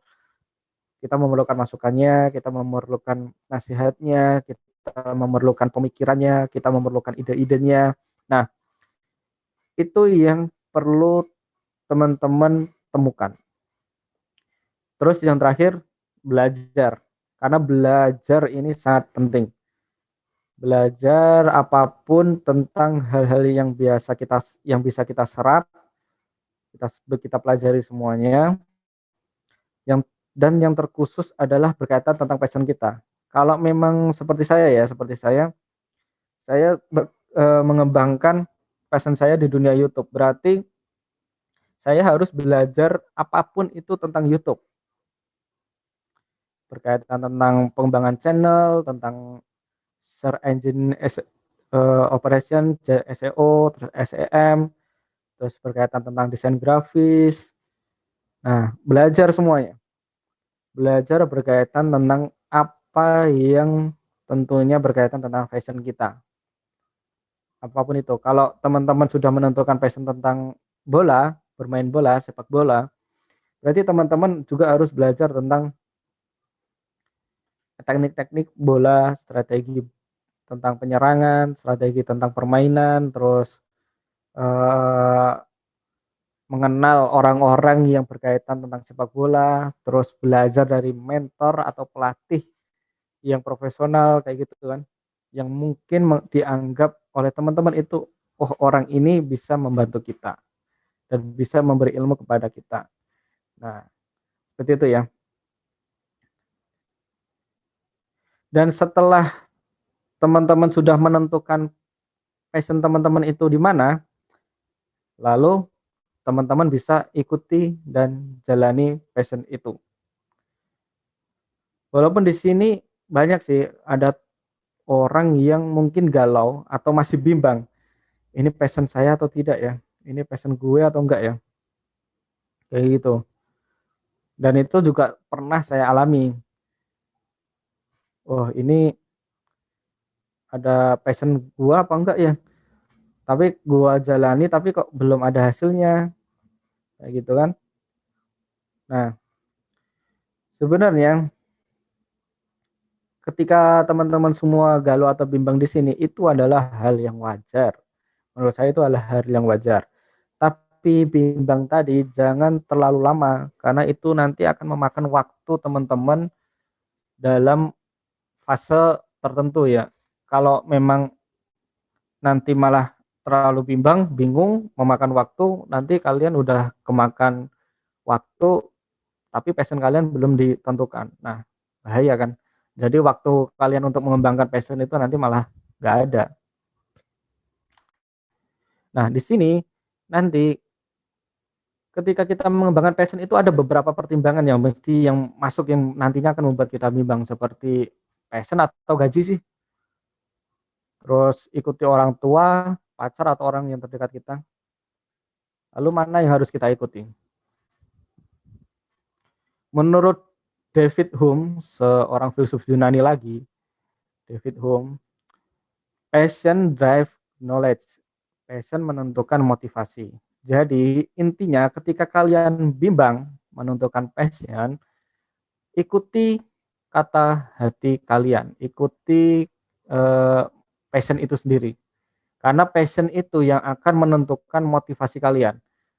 Tentunya kalau kita malah mengikuti orang lain, nanti jalannya itu malah terpaksa. Ketika kita mengalami proses pengembangan passion itu malah terpaksa. Seperti waktu saya awal-awal, ya bukan awal-awal doang sih, waktu saya kuliah ini, karena memang bukan jurusan yang saya inginkan, jadi ya terkesan, ya udahlah kuliah itu yang penting ngerjain tugas, terus datang absen, terus yang penting IPK-nya tinggi kayak gitu doang. Karena memang ini menurut saya, oh ini bukan passion saya, walaupun memang sama-sama di jalur pendidikan, tapi bukan bidang yang saya inginkan, karena yang saya inginkan itu adalah bahasa Jepang kayak gitu kan. Mungkin nanti kalau bisa lulus di bahasa Jepang kan bisa ke Jepang terus ketemu yang itu-itulah. Nah, kayak gitu kan. Terus Steve Jobs itu juga mengatakan hal yang sama. Ketika kita dibimbangkan dengan pilihan-pilihan itu tadi, itu Mbah Steve Jobs ini bilang kalau ikuti kata hatimu dan intuisimu. Yang lain nomor dua aja. Karena boleh sih kita pertimbangkan ketika kita memilih suatu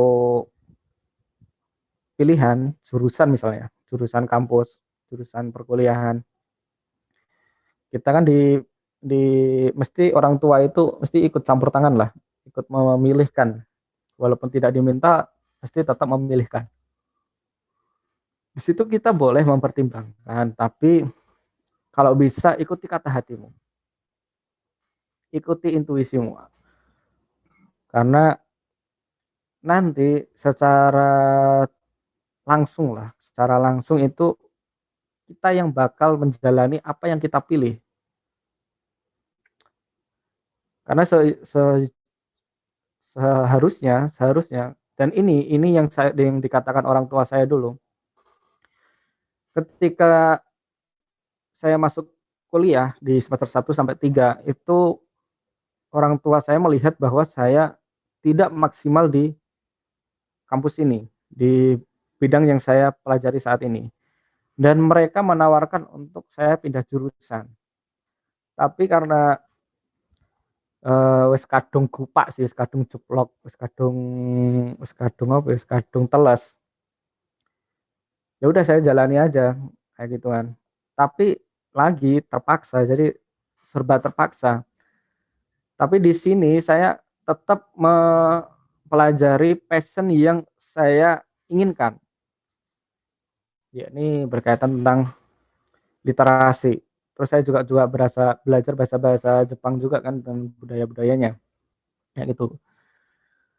Nah, seperti yang sudah disampaikan Steve Jobs ini, ketika kita bimbang, ketika kita banyak pilihan, tentukan apa kata hatimu. Kata hatimu ingin memilih kedokteran, ya udah kedokteran. Kata hati kalian ingin memilih menjadi seorang sastrawan, karena teman-teman ada yang tertarik membuat puisi, menulis novel, terus menulis cerpen kayak gitu. Ya udah, kata hati kalian itu apa, ikuti itu, karena kata hati itu biasanya menuntun ke apa yang kita mampu, bukan apa yang kita tidak mampu. Tapi jangan langsung bilang gini, Mas, hatiku itu kadang pelin-pelan ya, bimbang ya, masih tetap bimbang ya. Kadang kalau mau udah milih, tapi ternyata aku nggak bisa di situ. Nah, itu berarti itu bukan kata hati kalian, itu cuma bisikan-bisikan yang ada di telinga kalian. Beda loh ya, hati itu ada di bagian bawah leher loh, kalau telinga itu kan di kepala. Nah, itu mungkin cuma bisikan-bisikan di telinga kalian. Tapi kalau kata hati kalian, karena ketika kita menjalankan suatu aktivitas yang sesuai kata hati kita itu bakalan seneng. Kita bakalan suka. Karena passion itu memang sesuatu yang kita suka, yang kita jalankan.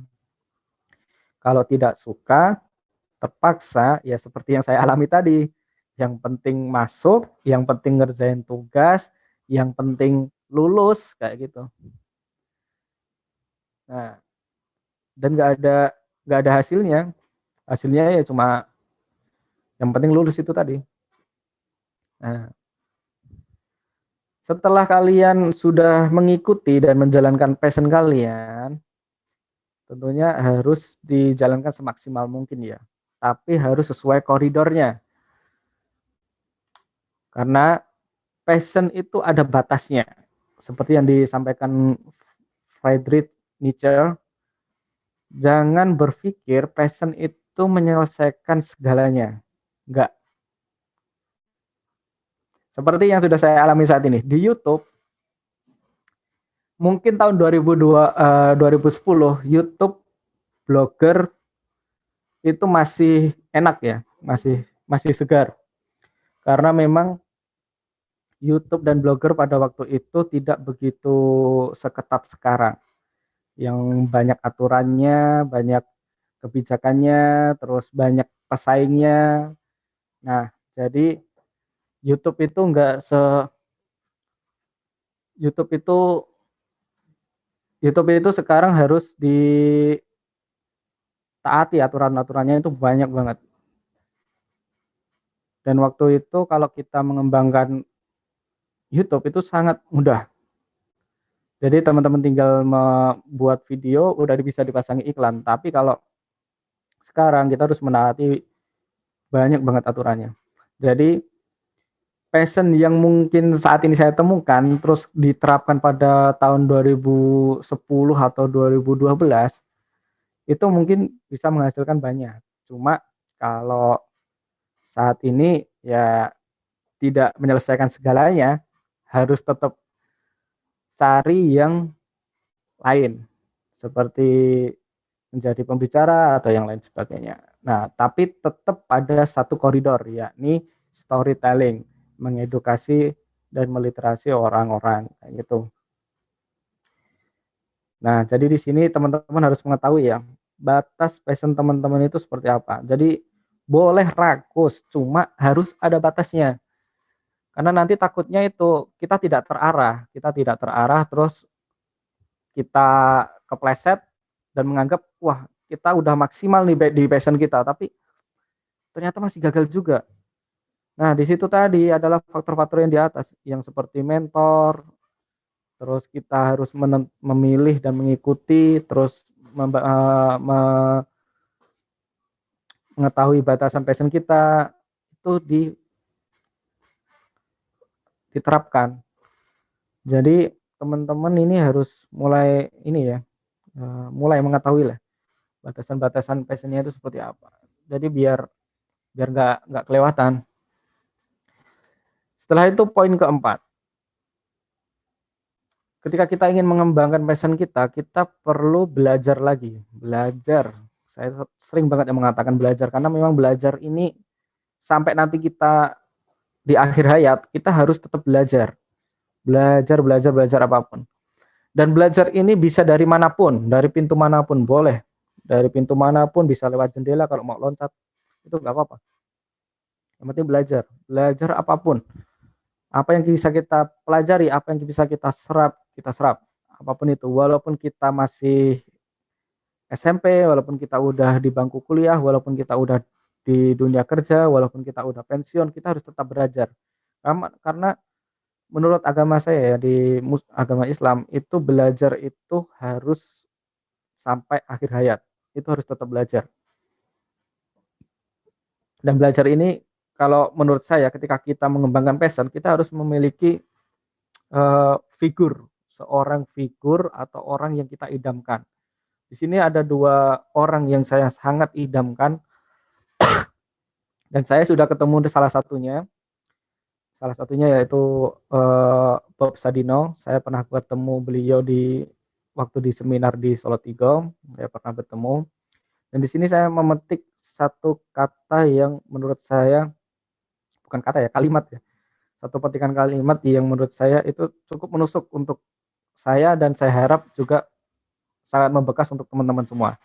Yakni kegagalan adalah bumbu kehidupan.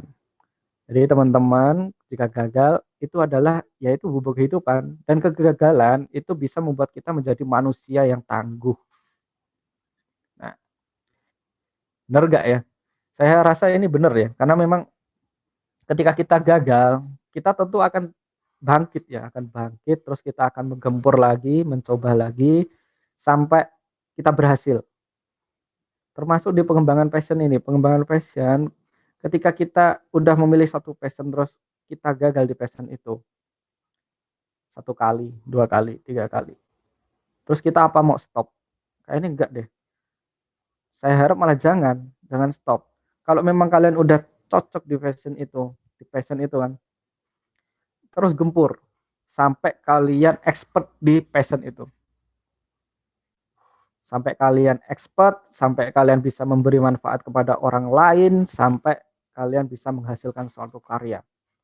Tapi jangan berharap bahwa passion kita itu bisa menghasilkan uang. Jangan sampai di situ ya. Karena mungkin orang-orang berpikir ya, mindset teman-teman itu harus mulai dirubah. Passion ini tidak menghasilkan uang. Jadi teman-teman kalau ingin mengembangkan passion itu harus berpikir passion ini memberikan manfaat untuk orang lain atau tidak. Ketika passion kita memberikan manfaat orang lain, manfaat yang lain itu akan datang termasuk material. Nah, ketika material ini datang itu adalah berupa bonus dari hasil passion yang kita kembangkan tadi. Nah, seperti itu ya. Jadi coba deh, mungkin di sini ada yang sudah menentukan passionnya terus berpikir nih, wah passionku ini nantinya bakal menghasilkan uang atau tidak. Enggak. Saya katakan passion ini tidak semuanya menghasilkan uang, tapi bisa memberikan manfaat untuk orang lain. Ketika orang lain mendapatkan manfaat yang lain akan datang seperti bonus pemasukan uang kayak atau mungkin di endorse kayak atau yang lain sebagainya. Nah, yang penting tadi ya manfaatnya itu tadi. Jadi belajar dari orang-orang atau figur yang kita idamkan. Boleh siapapun, silakan. Dari orang-orang yang sudah sukses itu tadi, kita akan termotivasi juga ketika kita gagal, kita tentu berpikir orang itu bisa, kenapa saya tidak? Dan itu akan menjadi bahan bakar kita untuk terus maju. Dan orang kedua yang saya sangat idamkan yaitu Khairul Tanjung, walaupun saya ini belum ketemu ya. Wah, tapi tokonya di mana-mana ini, Transmart ini di mana-mana. Beliau berpesan, untuk sukses kamu perlu mempercayai dirimu sendiri, terutama di saat tidak ada seorang pun yang percaya padamu. Pernah ngalamin enggak? Kalau saya yakin teman-teman udah pernah mengalami ya, termasuk ketika teman-teman mau masuk kuliah. Saya yakin teman-teman mesti berpikir, mungkin orang lain berpikir ketika teman-teman semua masuk ke UNES, mesti ada 1-2 orang itu berpikir kalau kamu itu tidak mampu, gak bakal masuk.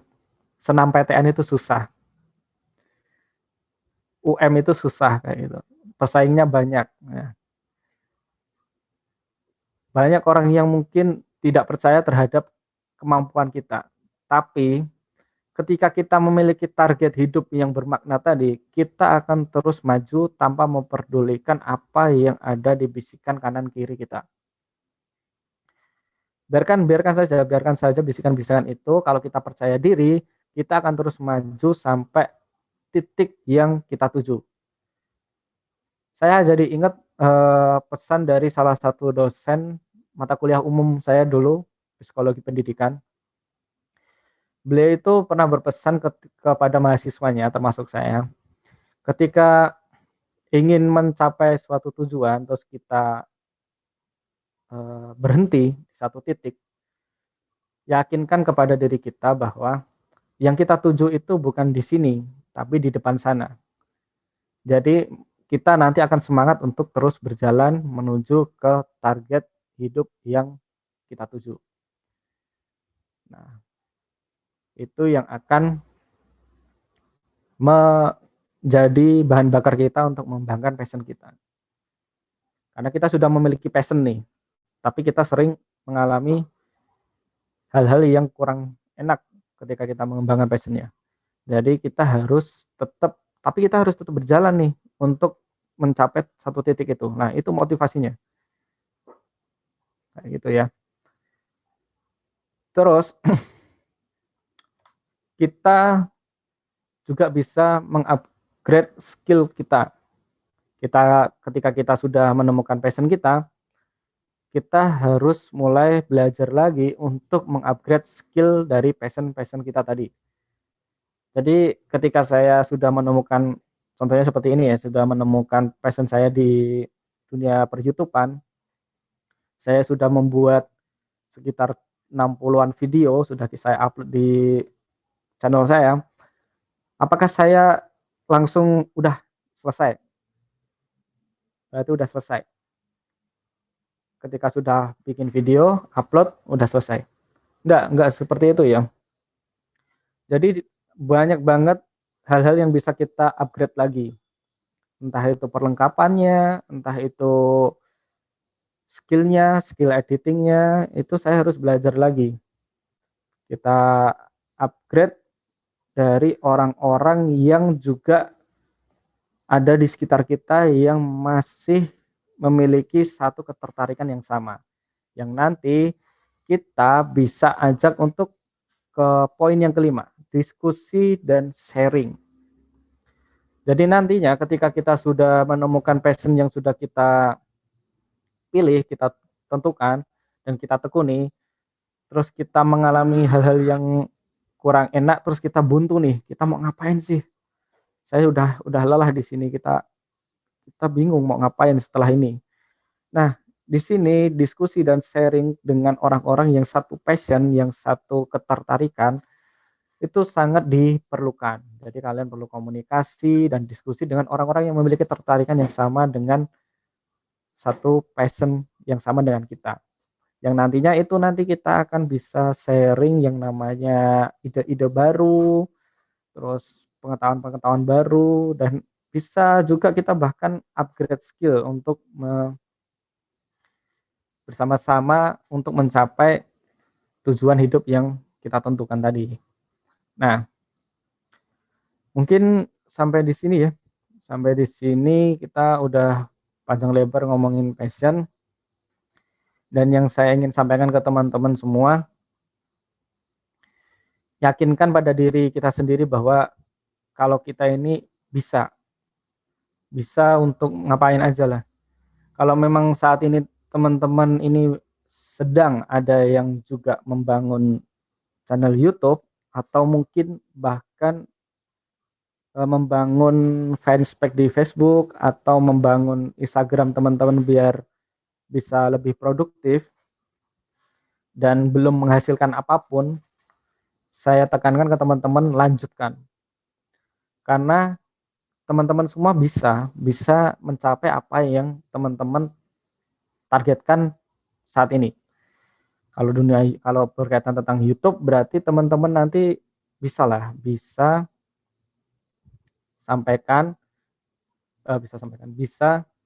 capai itu semuanya. Kalau YouTube berarti ya bisa dimonetisasi. Bisa. Saya yakin teman-teman bisa. Kalau Instagram bisa menghasilkan produktivitas, bisa di endorse produk-produk endorsan kayak gitu bisa. Teman-teman semua bisa mencapai apa yang teman-teman targetkan saat ini.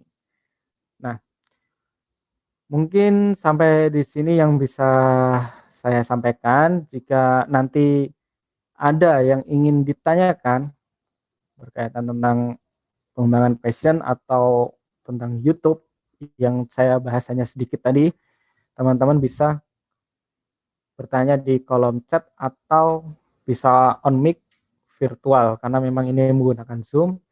Jadi teman-teman bisa bertanya langsung karena kita mempunyai waktu yang cukup banyak untuk berdiskusi ya. Karena memang nanti kita lanjutnya ke diskusi, lebih banyak ke diskusi. Oke. Semoga teman-teman. Baik, terima kasih Kak Basuki atas pembahasannya, sangat menginspiratif sekali. Baik, seperti yang tadi sudah disebutkan, kali ini teman-teman kita akan diskusi. Jadi, bagi teman-teman yang mempunyai pertanyaan atau ingin berdiskusi seperti itu, bisa langsung on mic saja, angkat tangan terlebih dahulu boleh.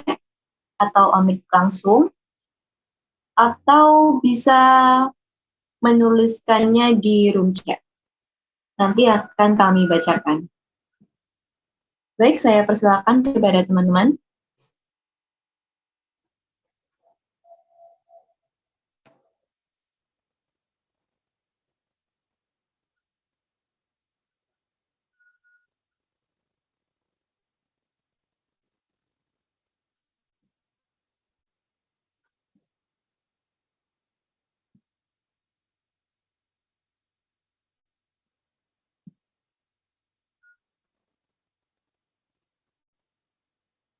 Baik, untuk waktunya diskusinya hari ini yaitu sampai 11.15.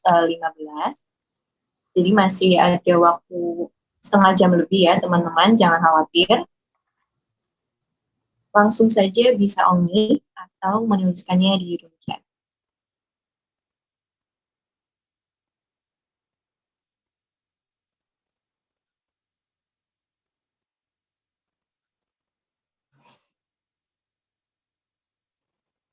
Yuk teman-teman, buat yang masih bingung nih soal passionnya, boleh secara spesifik deh, Kak, aku passionnya tuh gini, tapi aku belajarnya atau berkuliahnya tuh bidang ini, gimana ya Kak, apakah aku harus belajar lebih, atau gimana, boleh banget. Boleh secara spesifik, ya harus secara umum, atau boleh curcol ya boleh, nggak apa-apa ya teman-teman.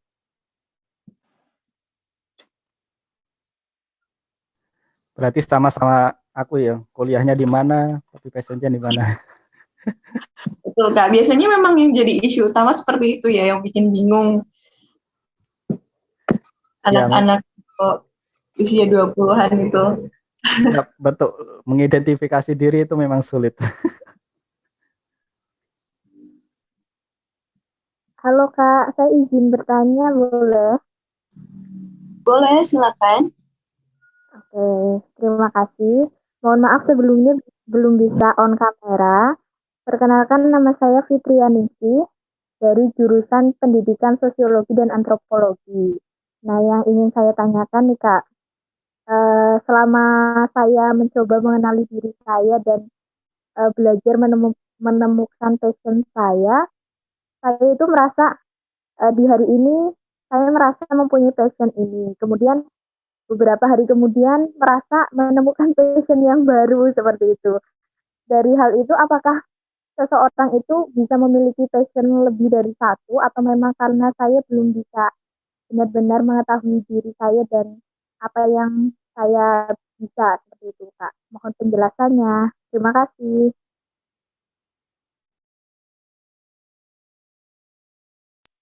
Baik, terima kasih. Tadi dari Kak Fitri, Kak, saya kurang melihat namanya. Silakan Kak Basuki bisa langsung dijawab jika sudah berkenan. Oke, boleh. Langsung tak jawab aja. Mbak Fitri ya dari Sosiologi dan Antropologi. Wah, mantap nih pertanyaannya. Bagus nih. Bagaimana kalau kita ini menemukan kita sedang menggeluti passion saat ini, tapi besoknya kita merasa bahwa kita memiliki passion baru. Nah, ini saya kasih ini ya kasus dulu ya, kayak waktu kecil. Waktu kecil itu kita pernah kan ditanya ke guru TK kita. Kalau sekarang kan PAUD, kalau dulu kan masih TK kan. Ke guru TK kita, anak-anak cita-cita anak-anak mau jadi apa? Mesti ada yang ngacung kan, ada yang ngacung, ada yang teriak jadi polisi lah, ada yang jadi pilot lah, ada yang jadi dokter, ada yang jadi guru, macam-macam kan. Nah, setelah SMP ditanya lagi nih, ketemu gurunya, tanya lagi, mau jadi apa nih nanti cita-citanya? Mesti ada beberapa anak yang mungkin berubah. Ketika didatangkan pemadam kebakaran, mesti ada yang tertarik nih, wih, aku ingin jadi pemadam kebakaran nih, keren nih. Pakai baju merah, terus maju melawan api, keluar bawa korban kayak gitu kan. Itu mesti keren. Dan itu saya alami dulu. Waktu kecil, waktu SD saya ditanya itu saya pengen jadi pilot. Misalnya jadi pilot, saya udah waktu SM sampai SMP itu saya ngikutin kegiatan-kegiatan kepramukaan biar tinggi badan saya itu agak lebih tinggi lah. Terus pada waktu SMA ternyata saya mendapatkan kacamata ini, hadiah dari Tuhan ini kacamata. Nggak mungkin kan saya masuk ke pilot terus berkacamata, nggak ada pilot yang berkacamata kan. Nah, itu sama seperti yang dialami Mbak Fitri sekarang. Passion itu sebenarnya bisa berkembang, Mbak. Mungkin saat ini saya storytelling. Tapi mungkin 5 tahun ke depan setelah saya berkeluarga, setelah saya memiliki anak nanti, passion saya berubah menjadi petani. Karena memang kondisi yang 5 tahun ke depan nanti. Nah, tapi passion ini bisa berkembang terus. Tapi nanti ketika saya menjadi petani, saya juga bisa tetap mengedukasi para petani di lingkungan saya. Bagaimana caranya memilih bibit yang bagus, bagaimana caranya menanam padi yang bagus, terus bagaimana cara mengolah tanah yang bagus, kayak gitu. Tapi intinya kan passionnya tetap sama, storytelling, walaupun pekerjaannya berbeda. Dan saya juga tadi katakan kan, teman-teman kalau bisa, ketika teman-teman punya satu passion, teman-teman juga harus memiliki satu passion cadangan, yang mana nanti passion itu bisa teman-teman kembangkan ketika dalam kondisi-kondisi tertentu, seperti saat ini, wabah corona kan. Mungkin ada yang saat ini passionnya berjualan, dan ketika di wabah corona ini, semuanya kan serba dibatasi. Teman-teman kan harus mengalihkan passion teman-teman ke passion yang lain, atau mengembangkan passion teman-teman ke passion yang lain. Seperti kalau yang jualannya offline harus berpindah ke jualan yang online. Jadi seperti itu ya. Passion bisa berkembang. Seperti itu ya, Mbak ya. Baik Kak, terima kasih banyak penjelasannya. Jadi saya yakin kalau misalnya bukan saya yang salah, tapi memang proses perkembangan passion ya Kak. Ya memang nggak salah sih Mbak.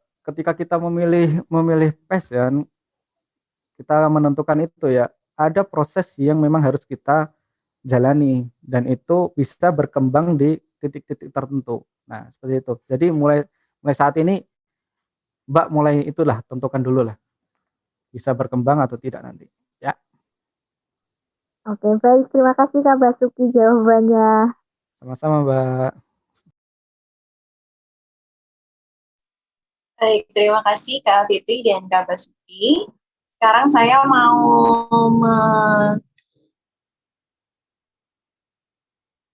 menanyakan pertanyaan dari teman-teman peserta yang sudah dikirim di chat. Saya bacakan ya Kak.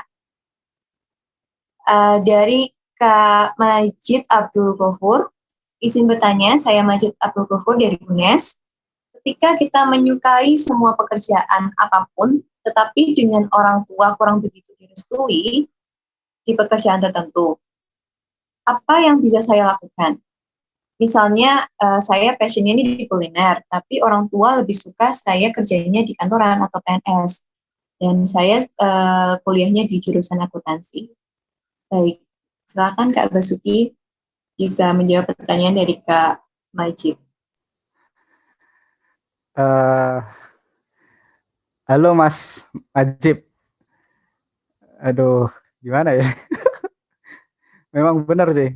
Kebanyakan seperti tadi ya, saya menyampaikan tadi kan, ketika kita menentukan passion, kita itu biasanya akan bimbang di antara pilihan orang tua atau orang-orang terdekat kita. Dan di sini saya juga pernah mengalami hal itu ya. Ketika saya masuk ke dunia perkuliahan, saya diminta untuk ke dunia pendidikan, tapi saya padahal tertariknya ke dunia sastranya sastra Jepang, ke bahasa Jepang ya. Jadi yang perlu Mas Majid lakukan ya sebenarnya ya di sini lebih ke memotivasi diri, bagaimana tetap menjalankan apa yang saat ini dialami, tapi tetap mengembangkan passion yang Mas Majid miliki. Kalau Mas Majid tentang ini kan suka masak-masak ya, kuliner ya. Saya juga suka masak, Mas. Saya belajar masak dari kelas 2 SD. Nah, kalau memang tentang kuliner, kuliner itu kan bisa kita lakukan di luar kegiatan kuliah kita. Kalau Masnya masih kuliah, kan bisa dilakukan di luar kegiatan kuliah Masnya. Nah, itu masih tetap bisa dikembangkan, Mas. Jadi yang saat ini Mas alami saat ini, kalau memang ingin bekerja, kalau orang tuanya ingin Masnya kuliah di akuntansi dan nantinya harapannya bekerja di kantoran, amin ya Mas ya, semoga terlaksana karena itu memang doa orang tua. Itu Mas yang saat ini jalankan saja nggak apa-apa. Tapi tetap harus ingat dengan passion-nya Mas. Kalau tentang kuliner ya belajar kuliner itu nggak harus di sekolah kan. Sekarang kan banyak tutorial kuliner di YouTube juga masih bisa dipelajari Mas. Jadi tetap kembangkan aja. Mungkin nanti passion Mas yang kuliner ini itu nanti di kondisi-kondisi tertentu seperti saat ini bisa buat pemasukan lain. Jadi bisa buka catering nantinya. Nah, ketika nanti buka catering kan ilmu Mas di perkuliahan ini tentang akuntansi kan bisa diterapkan juga. Nah, jadi kan bisa nyambung. Seperti itu ya Mas ya. Jadi saya sarankan Mas untuk saat ini bisa jalankan dulu apa yang sudah dijalankan karena memang hidup kita itu juga ada campuran pilihan orang lain, tapi pilihan kita tetap harus dipresentasikan lebih besar ya. Karena kita yang jalani nanti. Oke, seperti itu ya Mas ya. Jalankan dulu aja tapi tetap berlatih passion-nya yang saat ini. Karena memang passion kita ini yang akan membuat hidup kita lebih berwarna, lebih bermakna nantinya. Ya. Seperti itu Mas Majid. Baik, terima kasih Kak Basuki dan Kak Majid. Sekarang saya akan membacakan pertanyaan berikutnya. Dari Kak Putri. Selamat pagi Kak Basuki dan Kak Tansila. Selamat pagi juga Kak Putri. Izin bertanya, bagaimana mengembangkan passion untuk dapat digunakan pada karir kita, sedangkan passion sangat berbeda dengan karir. Saya ingin sebenarnya bergabung dalam suatu komunitas sepeda, namun saya belum yakin apakah hal tersebut bisa berguna bagi diri saya. Terima kasih. Oke, halo Mbak Putri. Mbak Putri ini kerjanya sekarang di mana ya Mbak? Kalau boleh tahu. Halo Mbak Putri, bisa on mic?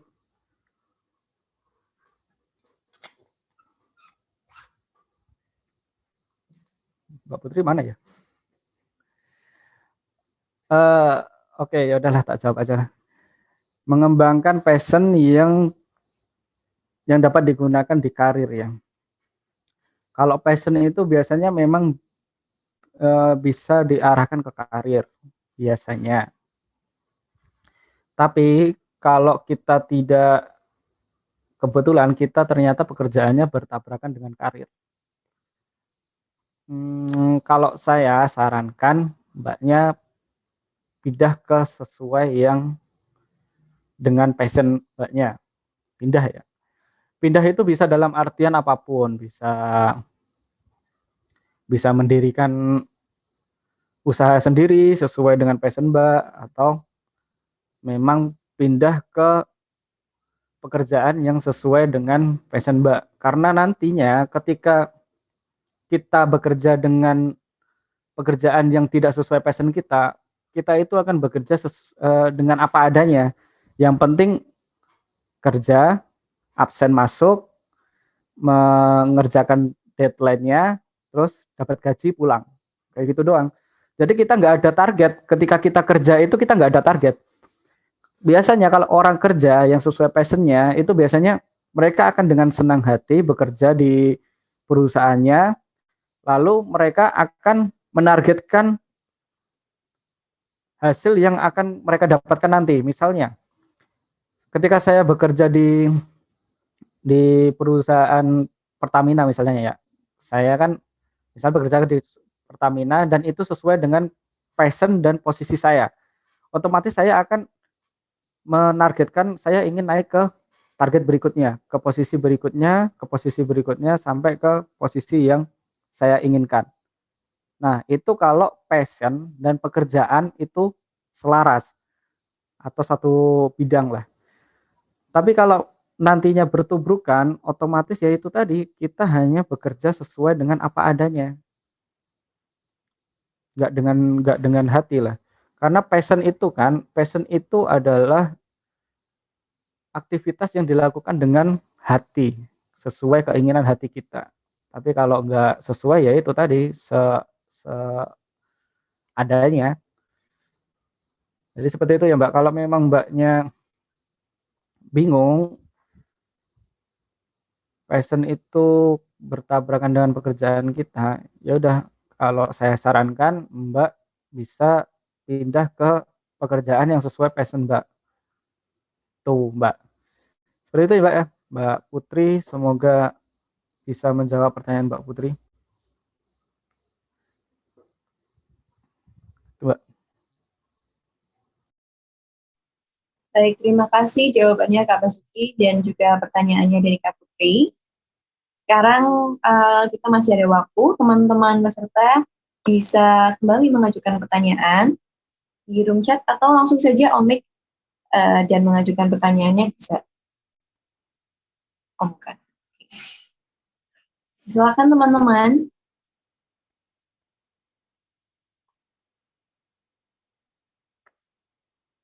Ngomong nih kita lagi membahas soal passion, yang mana hal yang sangat membingungkan ya teman-teman. Yang mau tanya tentang YouTube juga boleh. Oh boleh, iya boleh Boleh. Kak. Mau tanya soal berkarya YouTube tuh bagaimana? Baik, ada yang mau mengajukan pertanyaan?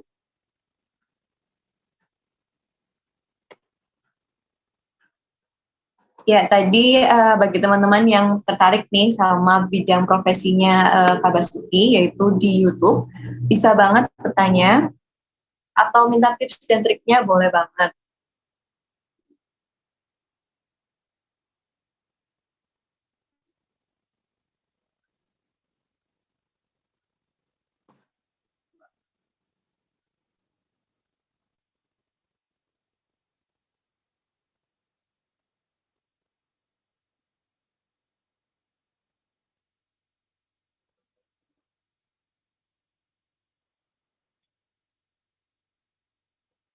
Kalau boleh tahu nama channel YouTube-nya tadi apa ya Kak?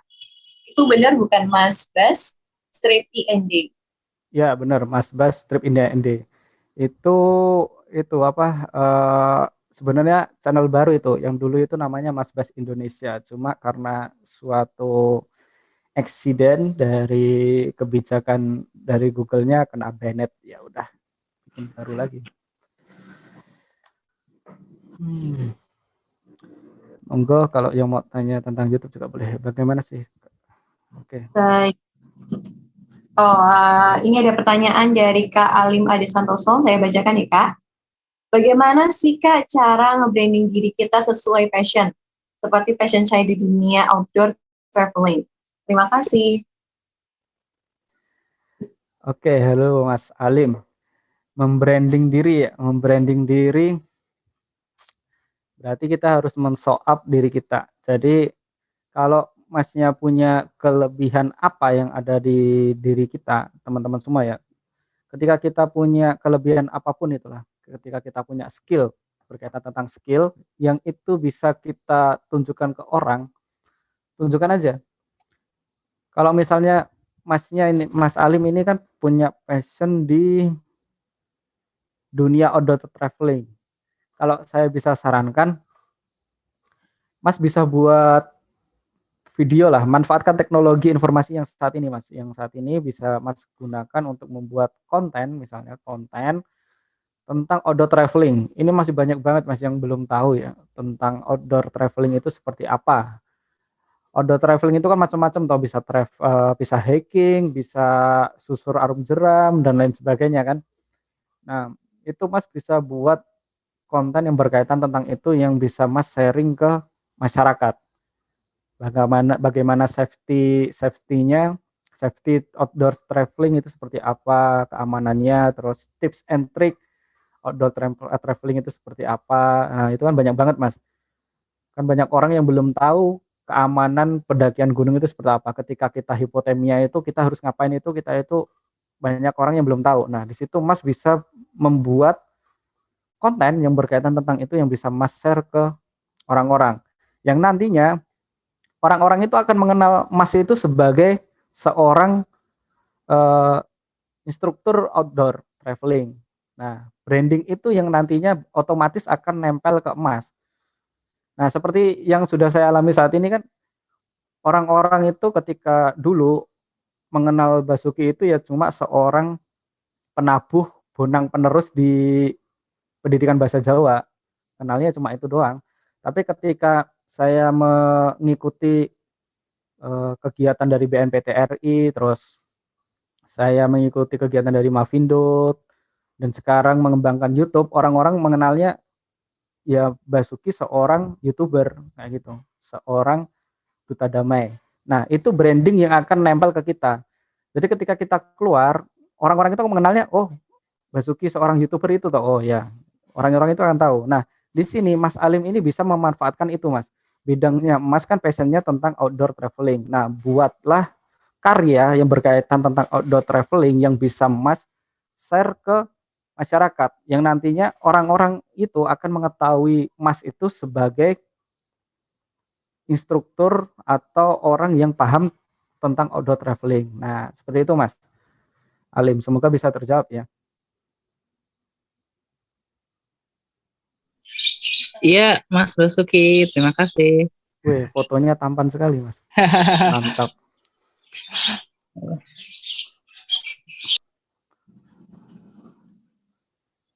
Baik, terima kasih Kak Basuki dan Kak Alim atas tadi pembahasannya mengenai branding sesuai passion. Nah, kita masih punya waktu nih teman-teman, boleh banget kembali mengajukan pertanyaan atau soal berkarya di YouTube juga boleh. Tadi Kak Basuki sudah mempersilahkan teman-teman.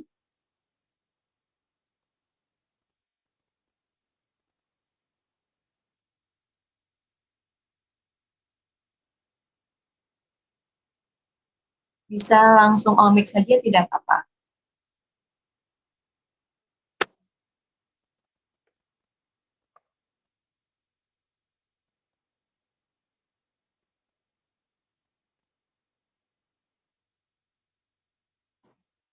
Baik Kak, sambil menunggu saya jadi penasaran tadi soal YouTube-nya Kak Basuki belum dibahas. Itu Kak Basuki biasa bikin konten di bidang apa atau di soal apa seperti itu ya di YouTube-nya? Kalau di YouTube ini saya fokusnya ke tutorial sih, ke tutorial bagaimana kita mengembangkan YouTube kita sampai menghasilkan pemasukan untuk kita, sampai monetisasi lah, kalau bahasanya di anak-anak YouTube itu sampai monetisasi. Nah, di sini saya membuat konten berkaitan tentang tips and trick kayak gitu, terus bagaimana caranya kita mengoptimasi sebuah kata kunci di YouTube, karena memang kan di YouTube itu banyak banget hal-hal yang perlu kita pelajari sebenarnya. Bagaimana biar kita atau channel kita itu bisa ditonton oleh orang. Karena memang banyak banget kan sekarang konten kreator di Indonesia itu banyak banget. Untuk tema tutorial YouTube seperti saya itu udah banyak banget, udah ratusan orang. Jadi bagaimana kita ketika kita mengupload video itu langsung ditonton orang itu ada banyak banget caranya. Dan itu yang saya ingin kemas, terus kita buatkan konten lalu kita upload ke YouTube-ku, ke YouTube channel kita. Dan ada beberapa channel sih yang sekarang tak kelola, cuma itu buat channel-channel eksperimen aja sih. Karena memang dari data channel-channel itu yang nantinya kita jadikan bahan untuk dijadikan di konten di channel Mas Bas IND itu. Berarti lebih ke edukatif ya Kak? Iya, ke edukatif, karena memang passionnya kan saya kan ke storytelling ya, ke bagaimana saya bercerita tentang apapun yang saya geluti saat ini, nah ke masyarakat. Oke, belum ada pertanyaan lagi. Nah, silakan teman-teman. Tadi Kak Bas juga udah membahas mengenai konten dari YouTube-nya. Boleh banget yang mau bertanya lagi. Oke, tadi ada pertanyaan. Saya bacakan sebentar. Dari Kak Hana Hanifia. Halo Kak, mau tanya, saya fresh graduate, tapi tertarik juga jadi content creator gitu. Gimana sih caranya biar nggak gampang down ketika ada yang hujat konten kita? Saya kemarin sempat buat konten tentang hukum karena sesuai jurusan saya. Dan kadang buat konten tentang pekerjaan saya juga. Ada yang ngedownin. Terutama yang ngedownin itu orang terdekat yang kita sebut sebagai sahabat sendiri. Tolong ya Kak sarannya, hehehe. Oke, ini mengenai komentar dari netizen. Boleh silakan Kak Basuki menjawab pertanyaan dari Kak Hanifia. Oke, terima kasih Mbak Hana. Mbak Hana channelnya apa ya? Tak cek langsung aja lah, kalau boleh. Mbak Hana.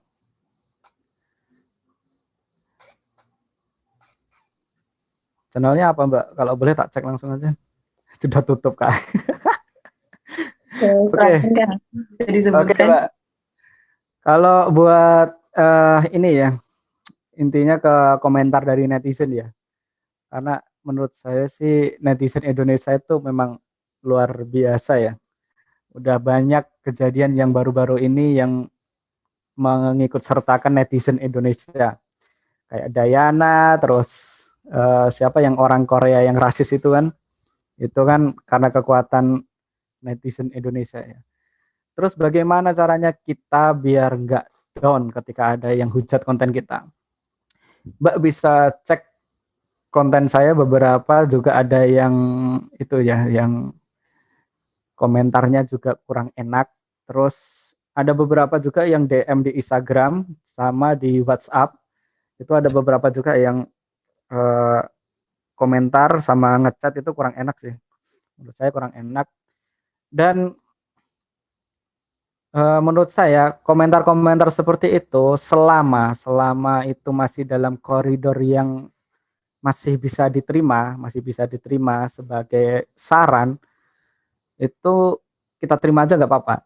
Tapi kalau itu menghujatnya terlalu berlebihan, seperti kalau di sini saya punya catatan ya, di hidup saya, di diri saya, ketika ada orang yang berkomentar atau berkata kalau dia tidak menyinggung tentang keluarga saya dan tentang agama saya tidak akan gubris orang-orang itu. Jadi orang-orang itu yang berkomentar negatif selama mereka di luar koridor orang tua atau keluarga saya dan agama saya dan negara saya, itu saya hanya akan menganggap kalau itu hanya angin lalu, jadi cuma bisik-bisik toh. Jadi hanya akan membuat saya ya udahlah, itu hanya orang-orang yang biasa aja menyikapi konten kita itu.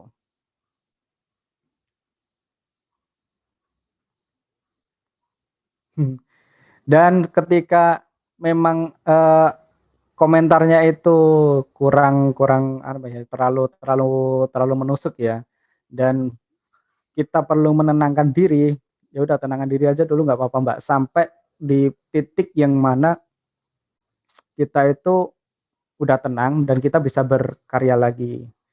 Nah, kalau memang kalau bisa jangan ditutup lah Mbak, jangan sampai ditutup. Kalau ditutup itu kasihan kan nanti YouTube-nya, channelnya kasihan. Karena memang kalau kontennya Mbak itu berkaitan tentang hukum itu, kalau bisa kan masih tentang edukasi juga kan, sama seperti konten seperti channel saya. Tapi cuma beda subtema aja. Kalau temanya Mbak kan tentang hukum. Dan itu udah sesuai sama jurusannya Mbak lagi, sesuai passionnya Mbak kan berarti kan. Itu harusnya dilanjutkan aja Mbak, dilanjutkan aja. Kalau memang ada komentar-komentar yang memang kurang negatif, ucapkan aja terima kasih. Karena kita tahu Mbak, kalau memang akun-akun di YouTube itu sekarang itu banyak akun-akun fake, yang mana itu cuma buzzer. Kalau kebetulan Mbak tahu sendiri yang komentar itu sahabat Mbak sendiri, itu lebih baik kalau kalau saya itu saya temui dia, saya tanya, ada masukan apa, ada saran apa, sampai dia itu kalau dia komen lebih baik disampaikan ke saya langsung daripada komen di di kolom komentar saya. Ya Kak, saya ceritanya mau memotivasi junior yang mau masuk FH gitu Kak. Bukan YouTube aja sih yang saya tutup kok, tapi TikTok sama link ID. ID aja juga saya tutup, makanya saya trauma sama namanya sahabat, maaf ya. Oh jangan gitu Mbak, kalau sampai trauma kayak gitu bahaya loh. Sahabat itu kayak tetangga lah, menurut saya itu kayak tetangga, keluarga terdekat kita. Tapi kalau bisa ya Mbak, kalau memang itu berkaitan tentang apapun ya, kalau kita itu ada, entah itu tentang YouTube ataupun mau masuk ke kuliah, ketika kita ada orang yang berkomentar negatif, itu kembali ke diri kita aja. Kita mampu atau tidak. Orang-orang yang berkomentar itu hanya sekedar mereka itu memberikan respon terhadap apa yang kita perjuangkan. Jadi seperti ini ya Mbak, analoginya itu, gak apa-apa Mbak, curhat gak apa-apa Mbak, nanti tak kasih nomorku yang kalau mau. Nah jadi seperti ini ya Mbak, ketika orang berkarya sebuah lukisan, terus dia pajang di sanggar. Banyak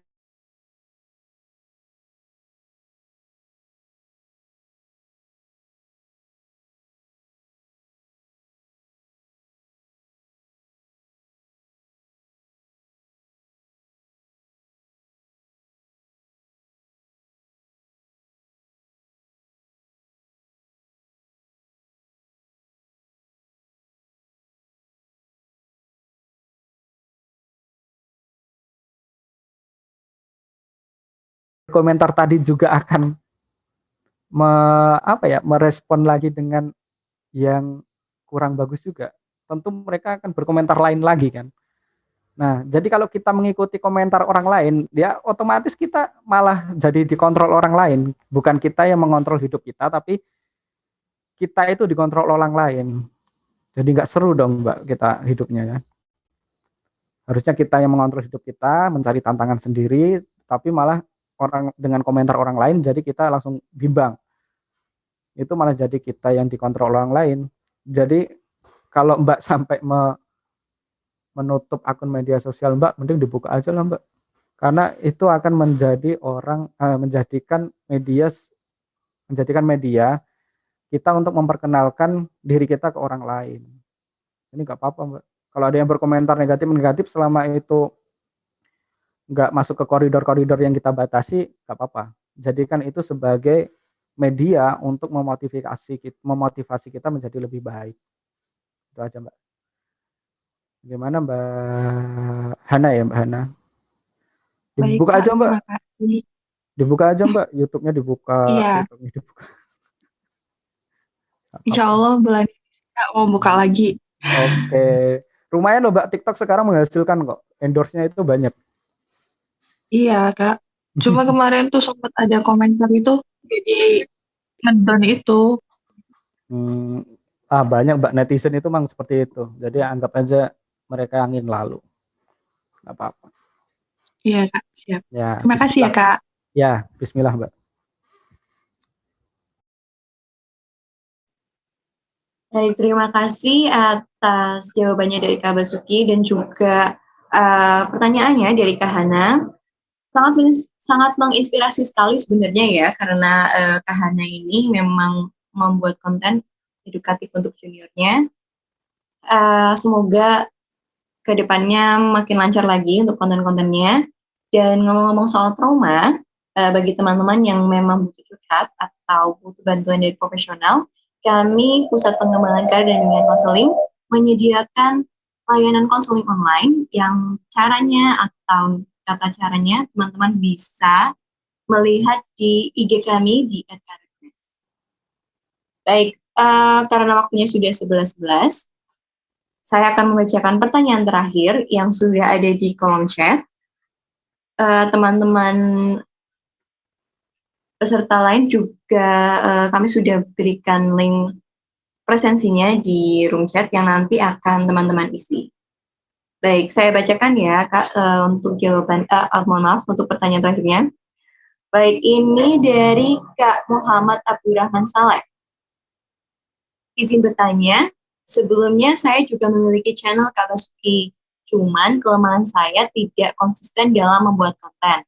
Jadi dari hal itu, subscribe dan viewernya lama untuk naik. Nah, bagaimana cara kita bisa konsisten dalam pembuatan konten tersebut? Dan bagaimana caranya agar bisa mendapatkan subscribe dan viewer? Baik, silakan Kak Basuki bisa dijawab. Oke, terima kasih Mas Muhammad Abdurrahman Saleh ya. Saya panggil aja ya Mas Saleh ya. Mas Saleh, untuk channel YouTube-nya semoga saya doakan semoga berkembang ya Mas ya, dan bisa menghasilkan pemasukan untuk Mas Saleh. Nah, tapi di sini Mas Saleh kan merasa tidak konsisten untuk upload konten ya. Untuk konsistensi ini memang penting Mas. Tapi kalau bisa saya kasih saran untuk berhubungan tentang konsistensi ini paling enggak Mas Saleh itu bisa mengupload konten itu paling enggak itu seminggu 1 kali Mas. Coba dulu aja deh, seminggu 1 kali, terus nanti bulan depan seminggu 2 kali kayak gitu. Karena YouTube itu akan merekomendasikan channel kita itu jika kita konsisten, memang konsisten sih, konsisten untuk upload konten. Terus jadi nantinya kalau kita sudah biasa upload tadi ya, dulu saya juga kayak gitu Mas, seminggu 1 kali, terus nambah seminggu 2 kali, terus nambah lagi seminggu 3 kali kayak gitu. Cuma belakangan ini memang karena kesibukan yang memang dari diri kita yang kesibukannya cukup banyak, ada pekerjaan lain juga, jadi molor nih, misalnya kan karena memang sibuk terus molor. Yang harusnya upload setiap hari Sabtu molor, jadi Sabtu depannya lagi. Itu nggak apa-apa Mas. Yang penting channel itu diupload terus, disuplai terus. Karena ketika kita sudah memiliki viewer dan subscriber yang banyak, otomatis subscriber dan viewer itu akan menunggu video baru kita. Jadi biar mereka tidak lari ke konten ke channel lain, kita harus upload terus, konsisten. Buat aja jadwalnya Mas. Jadwalnya dibuat dulu. Ketika kita membuat jadwal, otomatis kan kita mau nggak mau harus menuruti jadwal yang kita buat. Karena itu komitmen yang kita buat. Tulis aja di kertas nggak apa-apa. Dibuat jadwal-jadwalnya. Hari ini per hari ini saya upload apa, minggu depan kita upload apa kayak gitu. Nggak apa-apa Mas. Yang penting upload. Dan itu konsisten. Dan itu harus juga berhubungan dengan manajemen waktu Masnya. Harus diluangkan Mas. Buat konten itu kan nggak lama Mas. Ngeditnya yang lama biasanya. Ngeditnya memang lama. Terus bagaimana caranya agar mendapatkan subscriber dan viewer? Nah, ini yang sering datang ke DM Instagram saya dan di kolom komentar ya. Mendapatkan subscriber dan viewer. YouTube sekarang itu lebih mementingkan, algoritmanya itu lebih mementingkan jam tayang. Jam tayang ya. Ketika kita upload video 5 menit, orang nonton 1 menit, otomatis rekomendasinya akan turun. Tapi ketika kita upload video 5 menit dan yang nonton itu sampai 2 sampai 4 menit, itu berarti bagus. Syukur sampai 5 menit full. Berarti retensi videonya bagus. Otomatis juga akan direkomendasikan oleh YouTube. Nah, ketika kita mengemas konten kita itu bagus, bermanfaat untuk orang, otomatis juga orang akan bakal subscribe dan nonton terus channel kita. Tapi kita tahu kan di YouTube sekarang kontennya itu bisa saya katakan kurang bermanfaat. Ada yang bikin konten prank dan prank sampah ke banci buat THR-an, terus prank daging kayak gitu ke emaknya yang diisi sampah kayak gitu. Itu menurut saya konten-konten yang kurang bermanfaat. Tapi anehnya banyak yang nonton, dan teman-teman kan juga merasa kayak gitu kan. Kenapa kita itu sering nonton kayak gitu. Nah, itu kembali ke diri kita masing-masing. Kita itu mau melihat konten yang seperti apa untuk diri kita ya, bermanfaat atau enggak. Tapi kalau memang Masnya mau subscribernya banyak dan viewernya banyak, buatlah konten yang bermanfaat, Mas. Buatlah konten yang bermanfaat, yang bisa memberi dampak kepada orang yang menonton konten kita nanti. Dan saat ini yang berkembang di YouTube itu adalah konten-konten yang menghibur ya, yang tentang review film atau musik, kalau apa ya, cover musik, terus tentang traveling kayak gitu, itu yang menghibur. Nah, itu lagi banyak. Kalau Masnya kebetulan temanya channelnya tentang tema-tema yang saya sebutkan tadi, tingkatkan lagi, Mas. Berarti tinggal meningkatkan lagi, mengkonsistensi lagi upload kontennya. Nah, seperti itu ya masalah ya. Semoga bisa menjawab. Nanti kalau masih kurang silahkan DM di Instagram lah. Saya seringnya jawabnya di situ.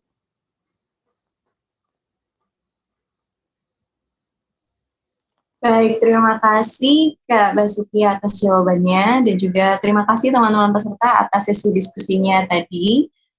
Usai sudah sesi diskusi kita hari ini dan juga mengakhiri secara keseluruhan sesi berbagi ilmu kita pada hari ini. Baik, sama-sama Kak Muhammad Abdul Saleh. Kita sudah berada di penghujung acara ya teman-teman. Namun sebelumnya saya ingin memberi kesempatan bagi Kak Basuki untuk memberi kalimat penutup atau kata-kata penutup. Mungkin bisa kata-kata motivasi kepada teman-teman peserta yang masih memiliki passion di dalam karirnya seperti itu. Oke. Untuk teman-teman semua yang mungkin saat ini masih berstatus pemuda tersesat ya, seperti ya termasuk saya juga sih. Kalau kita ingin mencoba suatu hal yang mungkin belum kita pernah coba aja dulu. Coba aja dulu, dan ketika kita mengalami kegagalan, yakinkan pada diri kita bahwa kita itu sebenarnya bisa, dan ingatlah tujuan yang ingin kalian capai. Gantungkan benar di pikiran kalian kalau tujuan kalian dalam hidup kalian itu adalah ingin mencapai kehidupan yang bermakna tadi. Nah, gantungkan terus. Kalau kalian gagal, kalian ingat-ingat terus. Kalian putar lagi memori-memori, ingatan-ingatan tujuan hidup kalian itu, yang nantinya akan insya Allah membuat teman-teman semua termotivasi untuk kembali bangkit dan terus bangkit lagi. Monggo. Baik, terima kasih Kak Basuki atas waktu dan ilmunya hari ini, sangat bermanfaat. Semoga memberi dampak positif bagi kita semua, terutama dalam bidang passion untuk karir di masa depan kita. Baik teman-teman, kita sudah berada di akhir acara. Sebelum saya menutup, saya ingin berterima kasih kepada teman-teman peserta semuanya yang telah berpartisipasi dalam pelatihan karir tahap 2. Untuk acara-acara selanjutnya akan kami update di Instagram kami @karir_unes, dan untuk mengenai kelanjutan acara ini yaitu sertifikasi dan lain-lain bisa teman-teman dapatkan informasinya di grup WhatsApp kami. Baik, saya selaku moderator mewakili seluruh staf Pusat Pengembangan Karir dan Bimbingan Konseling LP3 UNES mengucapkan terima kasih dan mohon maaf bila ada kekurangan. Wassalamualaikum warahmatullahi wabarakatuh.